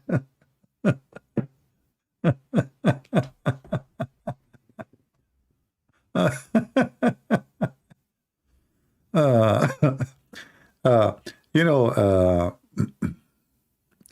we pinned by mistake a wrong message. Money, obviously you are an idiot. It's time to block you. But I will show the reference for the one you asked me for. But because you are an idiot, you keep repeating the same thing, I will block you. Here we go. And you are saying you downloaded my books from illegal website, and he keep repeating that. Look how decent he is. I downloaded your books from illegal website, okay?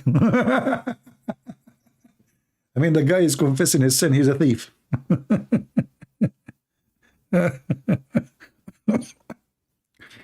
Uh, let me find some reference about Paul.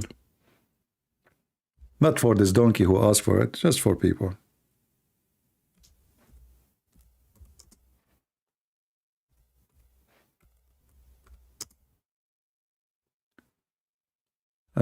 Let's see.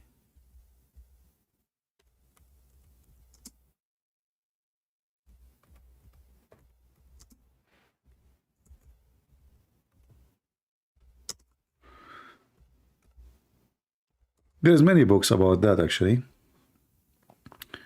Let's see which books we will read. I mean, aren't you even ashamed to say that you are stealing my books?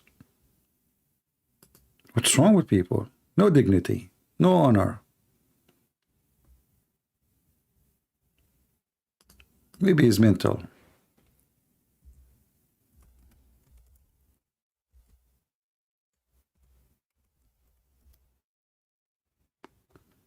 Okay, let's see. We have tons of reference, not only 1 or 2 or 3 or 4 or 6 or 7 or 8. We have English. Let us see what we will read.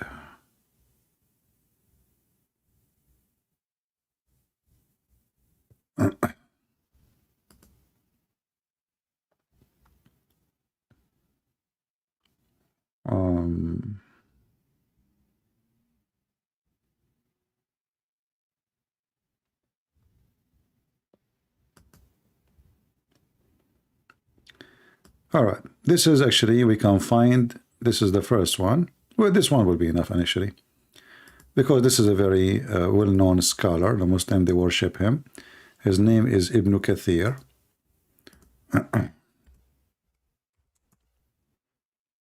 Here we go. This is the book of Ibn Kathir, Al-Bidayah and Al-Nihaya. I will put in the screen. The website, any website, not necessarily Shia. Ibn Kathir is a Muslim Sunni, is not a Shia. All right.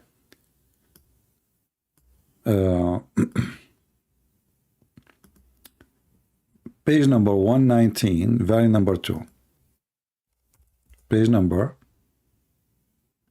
Let us use Google browser, so we can use Google translation.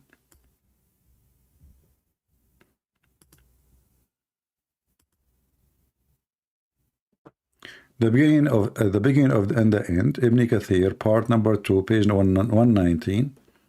And when Paul he heard that Christ, peace be upon him, had gone toward Damascus, he prepared his mule, and he went out to kill him.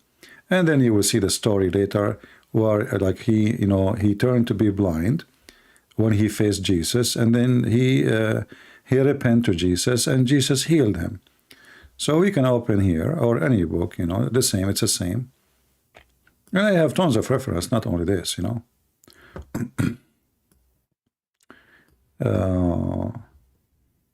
You see, you keep insisting, you're being stupid. I mean, why you do that to yourself? You're stupid people.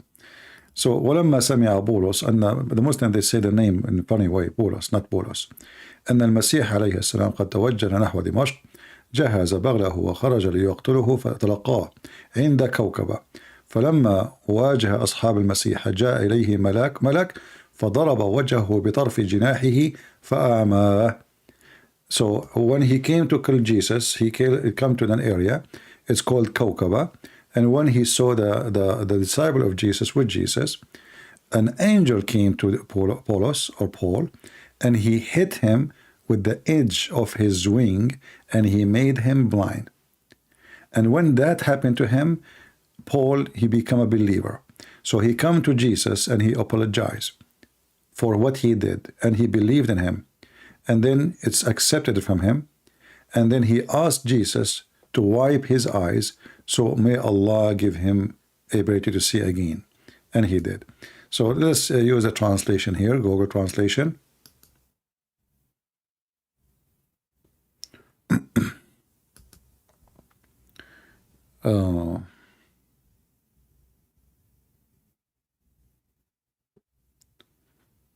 Let us see.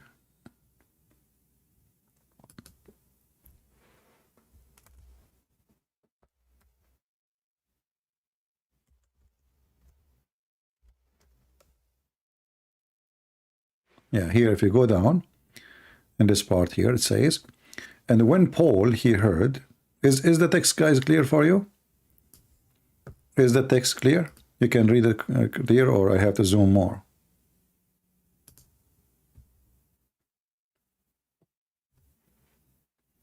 So when Paul heard that Christ, peace be upon him, had gone toward Damascus, he prepared his mules, and he went out to kill him. And he met him in the area called Kaukaba. The translation is wrong. Kaukaba is coming from Kaukab, like a planet, but this is wrong. It's an area. When he faced the companion of Christ, the angel came to him, and he struck his face with the tip of his wings, blinding him. And when he saw that, he fell into his, his heart, believing in Christ. So he came to him and apologized for what he had done, and he believed in him. So it was accepted from him, which means to believe in Jesus. And he asked him to wipe his eyes so that God would restore his sight to him. Okay? And then Paul was a very faithful man, etc. And as you see, this is Ibn Kathir.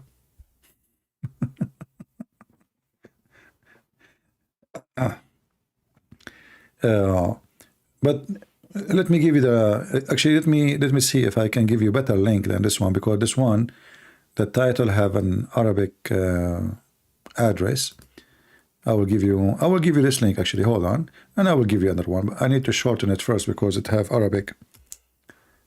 This is a kind of a website make Arabic in the address, which will not be able to be posted in Google, in YouTube.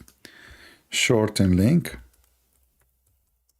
But anyway, we gave you the name of the book, the page, everything, Even if you are watching the video later, you don't have the reference, you know where to find it. If you have the book in English, I don't know if it exists in English or not.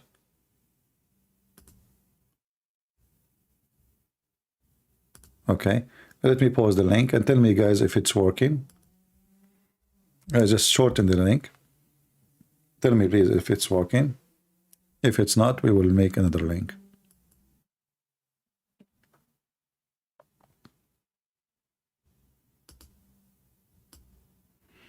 And let me open another website. Oh, this one we cannot open it. This one cannot be found.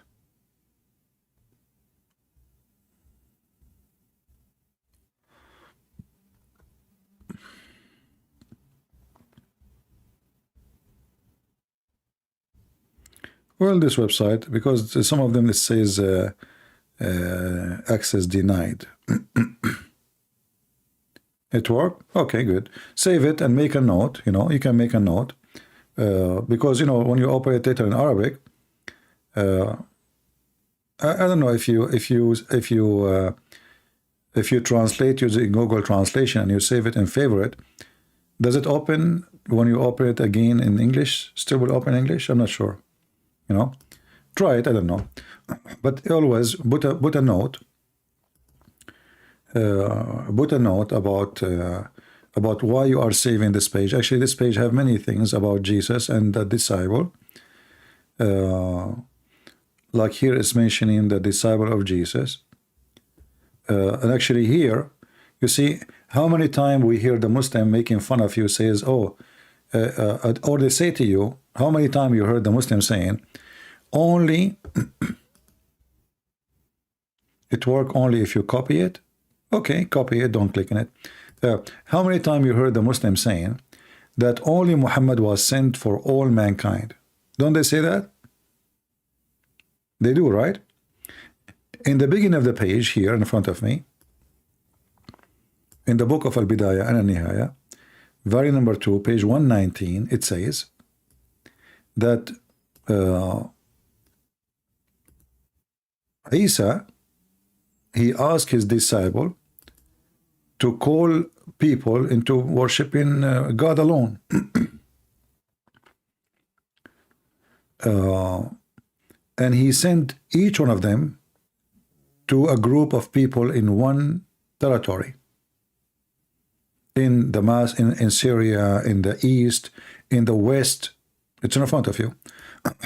And then when they woke up in the morning, they found each one of them speaking in different language. It's in the front of your eyes. This is Ibn Kathir. Let me use Google translation again.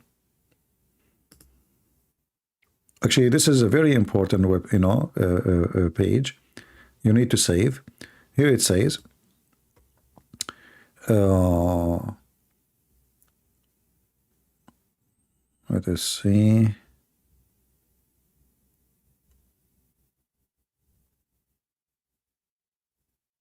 Yeah, so he asked the people, like translation is not coming right. He asked the people to go and to invite people to worship God alone, who has no partner, appointed each one of them to a group of people in one regions, Levant land, East countries, Maghrib, which mean the West. So East, West, everywhere. Syria, Iraq, East, China, West, Europe, etc. So, and then every one of them, those disciples, they want to sleep. In the morning, they wake up speaking different language, whom Christ sent him to. Do you see it? Do you see how they lie when they say that, oh, in Islam, we don't believe that Jesus was sent to all mankind, only Muhammad? They lie in everything. But this is their book. This is Ibn Kathir. Again, as you see, this is the beginning and the end of Ibn Kathir. It's in the front of your eyes.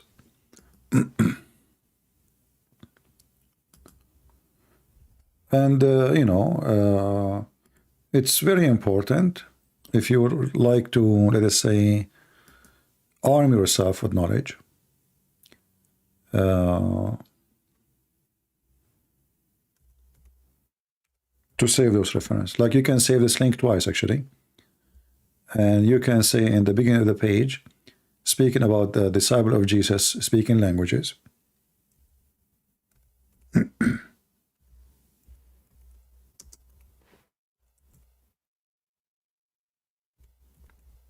But you know what bothered me? That when somebody like this idiot who was, I keep posting, Christian Prince, I want this reference. Christian Prince, I want this reference. You know? I mean, I never say something. You know, I'm the last one who say things I cannot prove. Because people, they will challenge me. It's going to be embarrassment if you cannot.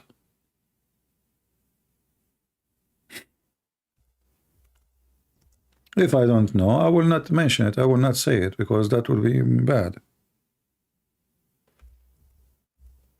I don't know how old this person is, but I have a limited patience sometimes, you know.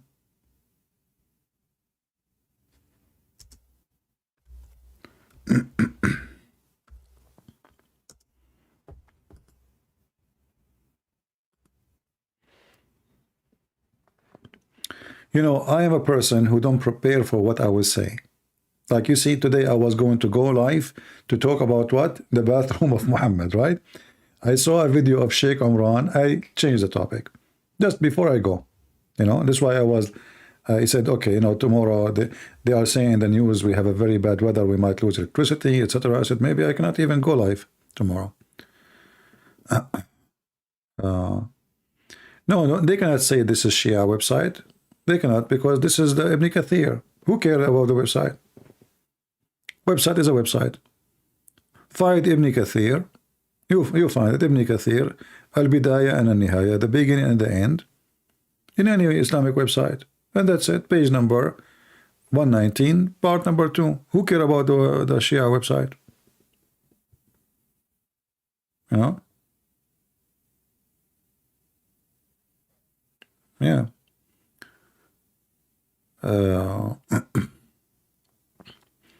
See, we give you reference from a website, but the website, it might even be deleted. You know, if I go right now, if I am a person who own a website and redesign the website, all those links are gone. Correct? This is why I think the best way to save the reference is to copy the text and make like a let's say a file, you know, a file about Paulus in the Islamic reference. You know what I mean? Not just you know, a link, because this link can go. Anyone who own a website can change the links. Bima official saying, "Are you afraid?" For sure, I'm afraid from you. You are Bima. I mean, look at you. If you are a Bima, I mean, who is going to be afraid? Just think about it. You know, I mean, you are the person who pray to Allah, shaitan fart. I have to be worried. The link is not working, as he said to you, the one he said to you. Copy the link, don't click in it. Copy it. Copy the link. All right.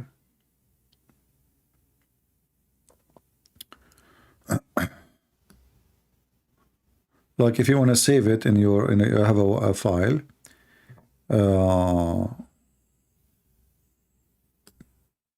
copy the information, which is important, post it in your file.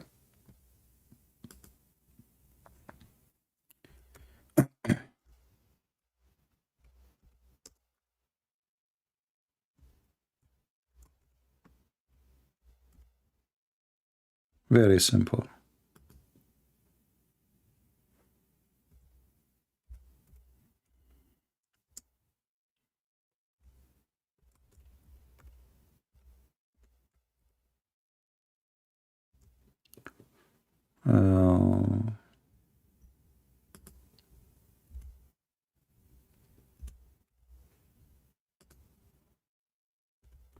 Let us see here.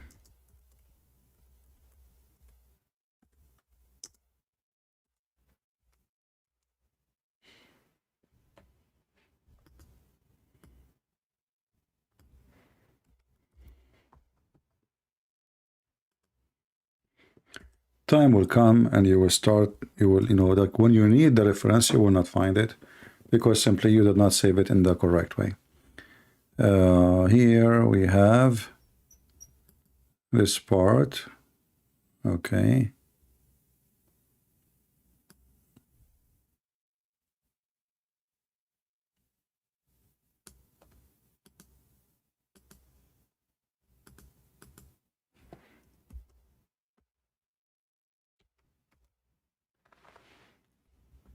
All right. And I can try to find a different link. Let us see.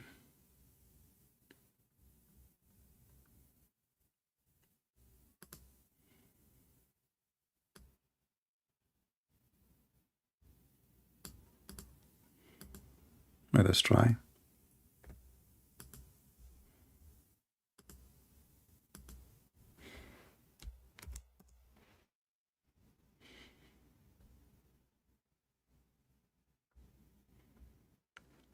You see, there is a website here, but for some reason, when I click at their link, it doesn't open. It says not found. You know, there is something wrong with their page. Something not right. When I click in it, it doesn't go.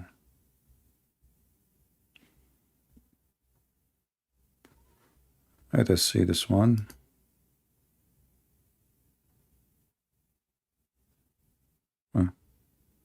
The connection of Kitab is not secure. Huh, that's bad.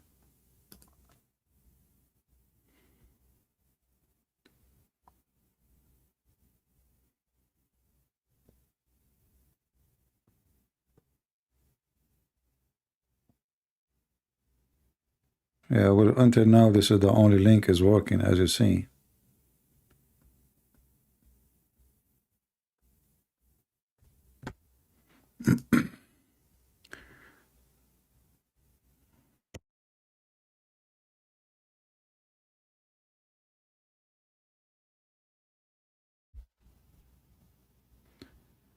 I will put the screen back when I find an active link.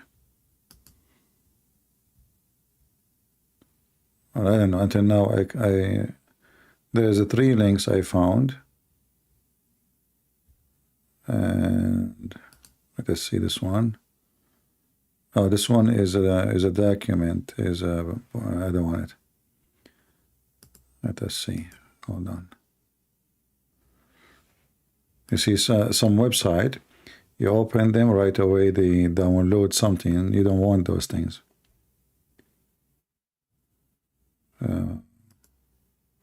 Even it might be good, you know, but I don't trust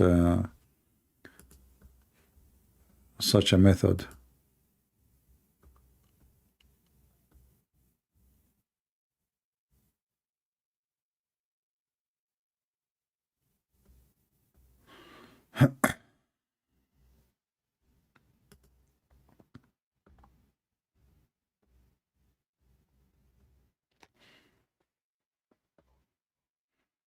Well, until now, I found only this website functioning. Let me try something else.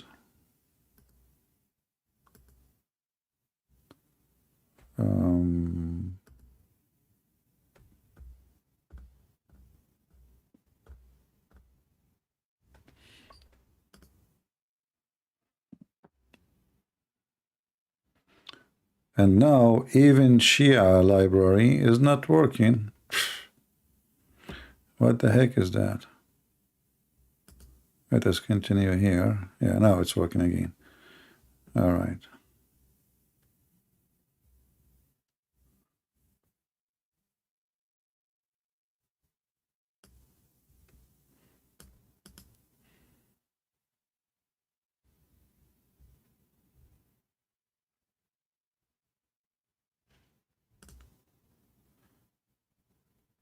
See how much we work trying to help you, but people don't appreciate.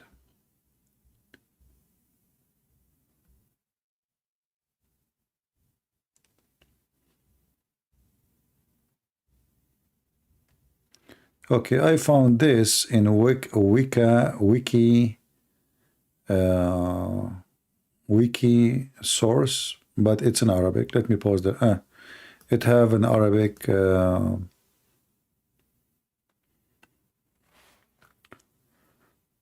it's the same. I have to shorten the link. It has Arabic title in the address. Let us shorten this link.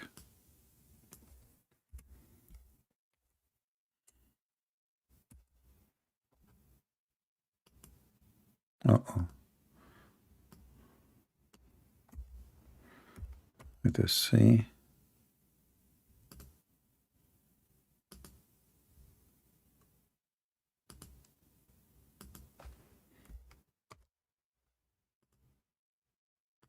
All right, let's try this link here. This is a different website. This is called Wiki Source. It's an Arabic website. It's like a Wikipedia, but in Arabic.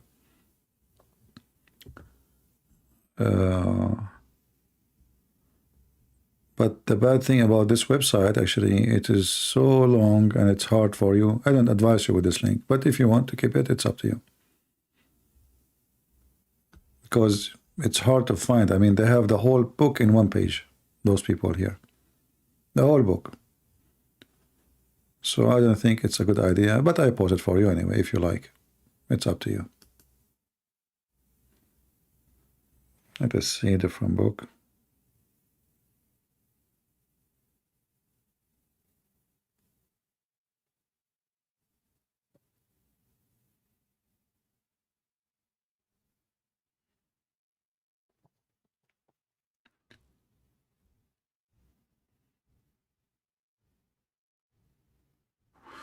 Yeah, well, I don't know. I could not really find any other website. Let us do this. What about we search for the page and the name of the book? Yeah, maybe that will help better. Let us see.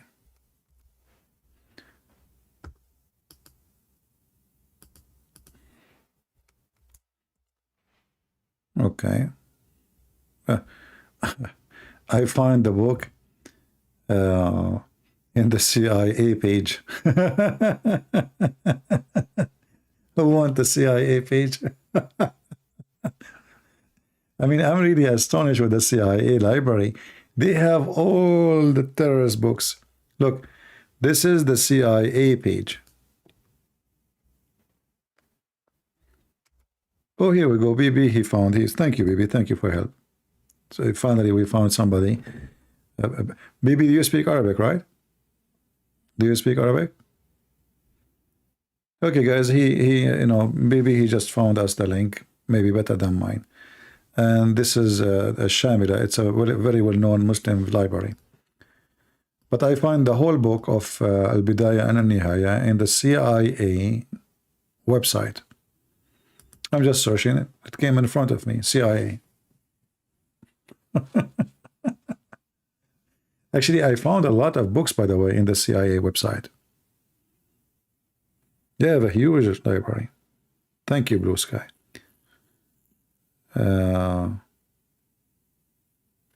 Yeah. BB, are you a guy or a lady? I don't want to speak to you as a guy if you are a lady. I don't want to speak to you as a girl if you are a guy.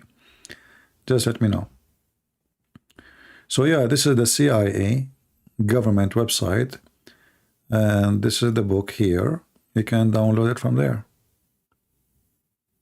But it's like a PDF file. Oh yeah, the CIA website, they have a lot of books. I mean, first time I found that they have books like this, I was surprised. Oh yeah, this is CIA. Here we go. It's in front of your eyes. Anyway, let me post the link for you. You don't believe me? This is the CIA website. They have millions of books in all languages.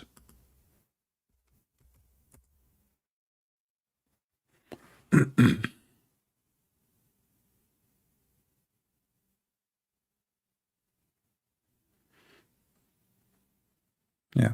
Anyway, BB, he posted a website. I guess it's working. So you can click on it and you can save it. Yeah. All right. Guys, I will try to come tomorrow, but based on the news, we will have a very bad weather in the coming few days. And they are warning us to get ready. We will lose electricity. Oh, people will not be able to walk outside. I don't know what will happen. So I have a lot of falafel. And my heater is broke.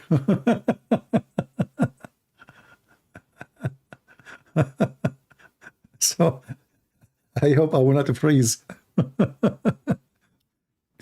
Imagine I'm talking to you like, guys, they said in the news in some areas it's going to reach -60. I don't know if it's true or not, because it's the news, they exaggerate, as we said. But if the news say -60, maybe it's going to be I don't know, 40. I mean, they exaggerate always. We will see. We will see what is going to be. And this is the result of a global warming. Global warming is working, obviously. And Joe Biden want to fight the global warming. Yeah, it's warming. It's warming up. What you can say. Just face it. So, okay, thank you, BB, for telling me. So, guys, I want to say thank you for being here. I hope that you have a good time with me today. As you see, we are here. We don't make speeches, we do the work. We provide you with all the information you need. Our program here is a school. It's better than any school you can imagine. I'm not speaking of my program because it's my program, but it is better than a school. Because here we arm you with the knowledge, with the reference, and you don't even work for it. You just sit there in your bed, drinking your coffee or tea, maybe your TV is on, and me, I cannot even go to the bathroom. For how many hours I'm here? Each time I go, I stay 4 hours, 5 hours, sometimes 7, sometimes 8. And for you, you go eat maybe. Maybe you are eating right now. Maybe you are drinking. Maybe your wife is next to you. Maybe. For me, it's a different story. What I do here is very important, but I'm not doing it for myself. I'm doing it for you. And I hope people, they will get the benefit of what we do. Not only they are wasting their time. We are not here to kill your time, neither to kill you, but to save you, to save your family, and we are here to save the Muslims too. Deception is our enemy. Ignorance is #1 enemy for a human being. People die because of disease, because of ignorance, not because of knowledge. If we know how to fight them, we will not die. So ignorance is the source of every pain we have. We don't know what to do. You get sick, you don't even know what's happening. The doctor, he guess. If he gets right, I gave you the right medicine, you are lucky. If not, you are unlucky. So in the case of history and religion, there's no guessing. I do not need a doctor to guess for me. We can find the resource, we can study them, we can analyze them, and we can come with the conclusion. There's no guessing here. We have all the material we need to come with the good conclusion. Either it's bad or good. And the conclusion is, based on all my life studying and reading and trying to understand, that I am, as an Arab Christian, I could not find better than the name of Christ to follow. Trust me, I live in a free country. I can be an atheist. Actually, if I'm an atheist, YouTube will allow me to collect donation. But I'm not. The second you are a Christian, they will fight you everywhere, even inside America.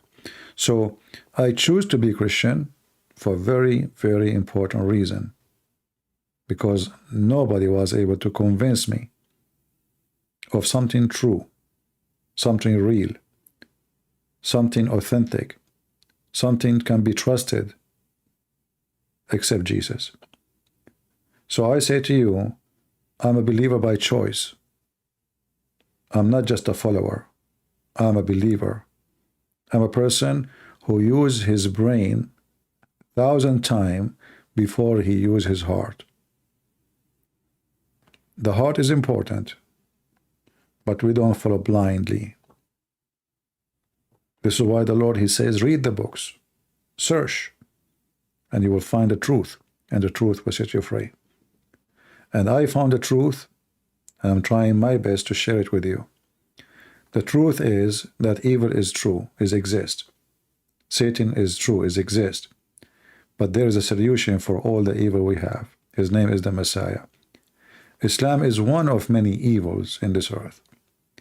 Islam try many kind of way of deception, lying, manipulating, falsification of information, painting information, duct tape, trying to cover up, and if you are a fool, it will work for their benefit, to fool you.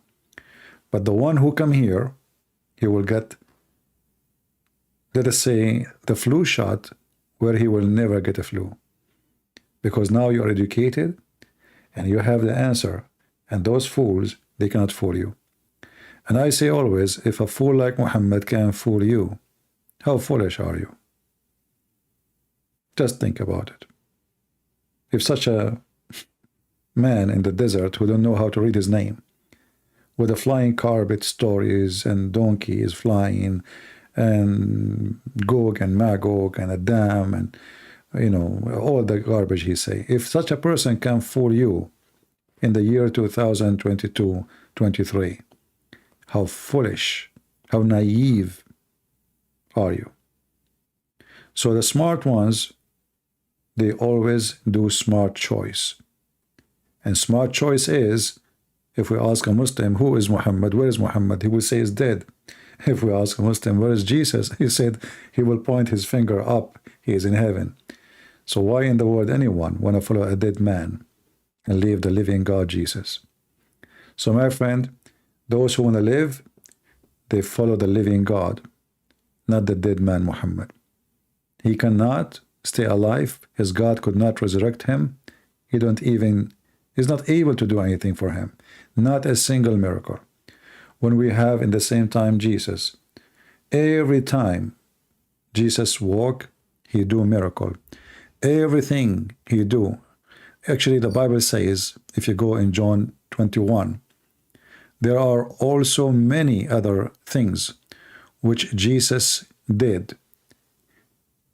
The which of, I don't remember it in English correctly. Let me open it. Which of, if you should be written every one of it, there's no way we can write it all. Let me open the verse just to be sure. I mean, I know the meaning perfectly, but I don't remember it perfectly in English. So, and there are also many other things which Jesus did, that the which of, if they should be written, everyone, which means every one of those miracles, I supposed that even the word itself could not contain the books that should be written. I mean, there's no books can write the miracles of Jesus. What we have in the gospel is some of the most important things happen, most important event. But as you see, nobody can write how many miracles he did. Jesus is a miracle himself. He is a walking, talking, living word of God. Whatever he touched, it turned to be a miracle. Whatever he say, it turned to be a miracle, to the point there's no book can contain the stories and the numbers of his miracles. So why in the world anyone will be even thinking for a second to leave Jesus? Unless you are a person who is pervert. You want to follow a God who will promise you a lot of sex and gold and silver. And we know who is that. That is the tool of the devil. Those who worship material, gold and silver. Those who go after their sexual lust, which God did not give you to be a lust. He gave it to you so you can have a family, so you can have children, so you can love your wife and your wife love you. It was not made for a lust. It was not made just for a desire. It was made for a family purpose. So you might be produced, and you might be enjoying your life better by having a family. So with Jesus, we are superior over the devil, and we are victorious. In his name, we have victory. In his name, even if we die, we will live. In his name, those who need, they will be answered. And those who they are suffering, they will be healed. In his name, my friend, life is different. And Christmas is coming. But remember, Christmas is not about a tree. Christmas about you living Jesus' life. Is about being loving, forgiving, back to your humanity. Love your family. Be decent. If you are a person not doing things which is not right to your wife, repent. If you are a woman, you are doing something not right to your husband, repent. Repent is not, it's not like you are going to be in humility. No. Repent is a good thing. Repent is a way to fix things. Repent is a solution, is not a condemnation. Repenting is the best thing a human being to have, because we can repent. Animals cannot. They don't even know what that word means. So when we repent, we are not being like thrown out in the street, or we are bad people. No, we are the good ones who repent. You do wrong, yes, but when you repent, you are a different person. So fight your wrong by repenting, fight your wrong by being a new person, and let us pray that this coming Christmas will be Christ in your heart and will be a true light, not a tree light. A tree light is, okay, fun maybe for kids, but there is a real light in your life. Try to change yourself. Look around you. See what you have, what's wrong with your life, what is missing. The Lord will help you. And when you are doing wrong, repent. So you can see, because when we are doing wrong, we are blind. And the other day I was working in the house and I needed a hammer, those rubber hammer to hit the tiles with it. I'm fixing tiles. And I could not find it. I look everywhere. You cannot believe it. I mean, I need it badly. I don't want to buy a new one. And you believe it or not, after looking so much, I did not find it. But later I found it. It was just in the front of me. How in the world I did not see it? Blind. We see, we have a sharp eyes. I can see, I can read it from far distance. I have a very sharp vision, but I could not see a hammer in front of me. Why? Because there is something controlling my brain. I need to find it, and I'm rush, and I have the cement is going to go dry, and you are in a panic. You could not see it. I could not see it. And there's many things in our life is the same. There is something in front of us, and we don't see it because we decide to go blind. We don't want to see it, even though we are looking for it. It's in front of you, but you cannot even notice it there. So look around you and see how many good things are around you. Maybe the hammer I could not find, you find when you need it. How you can do that?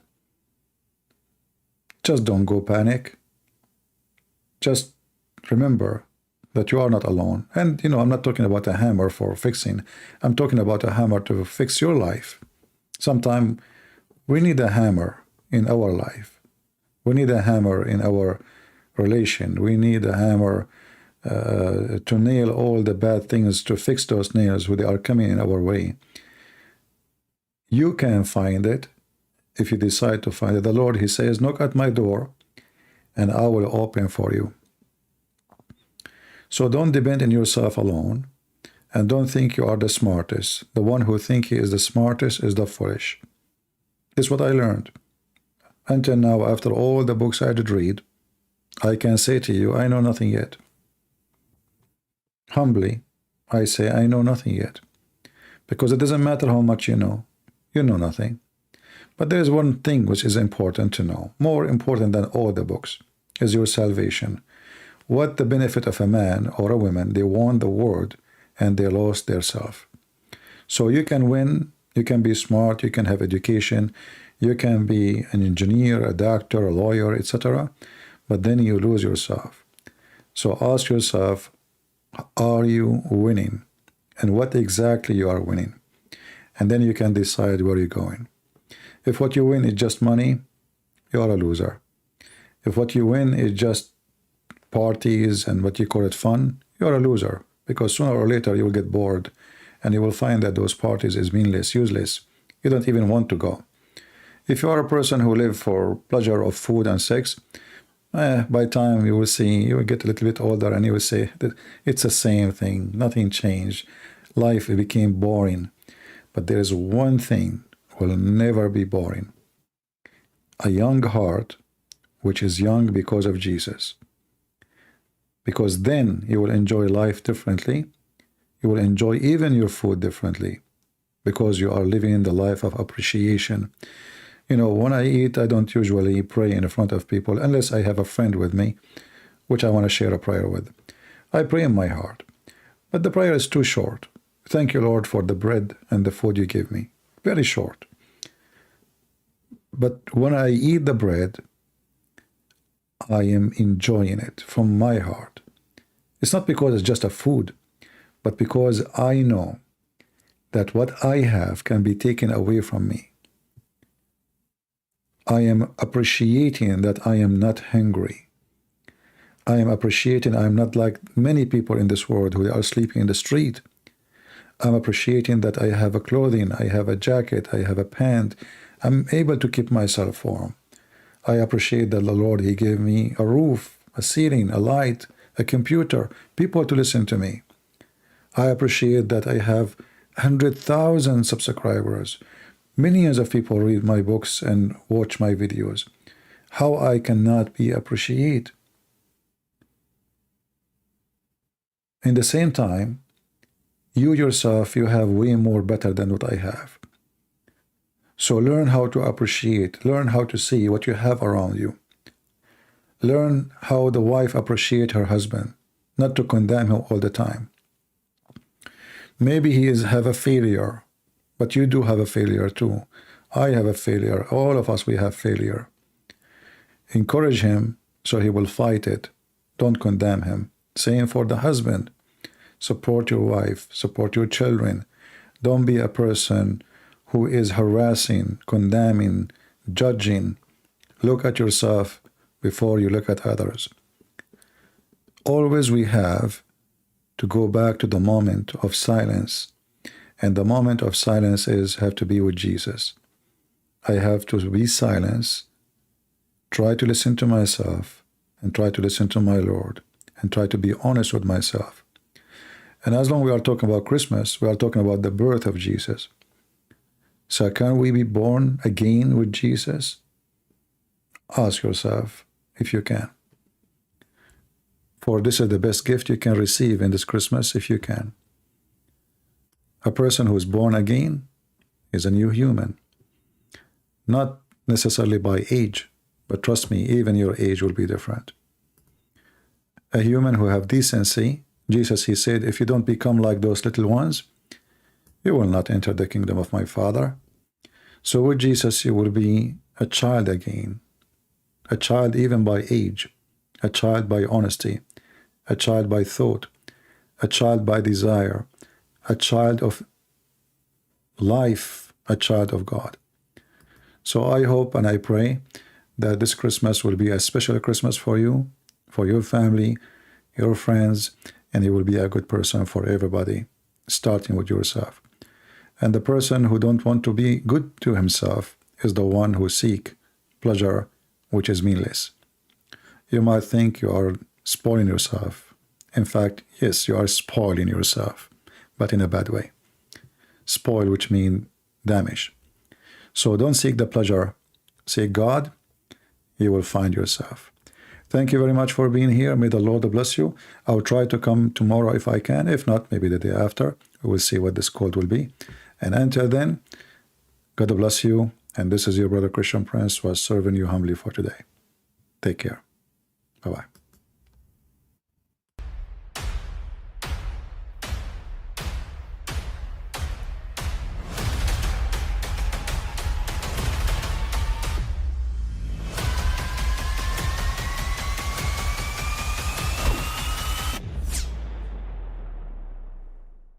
But I mean, again, he doesn't know who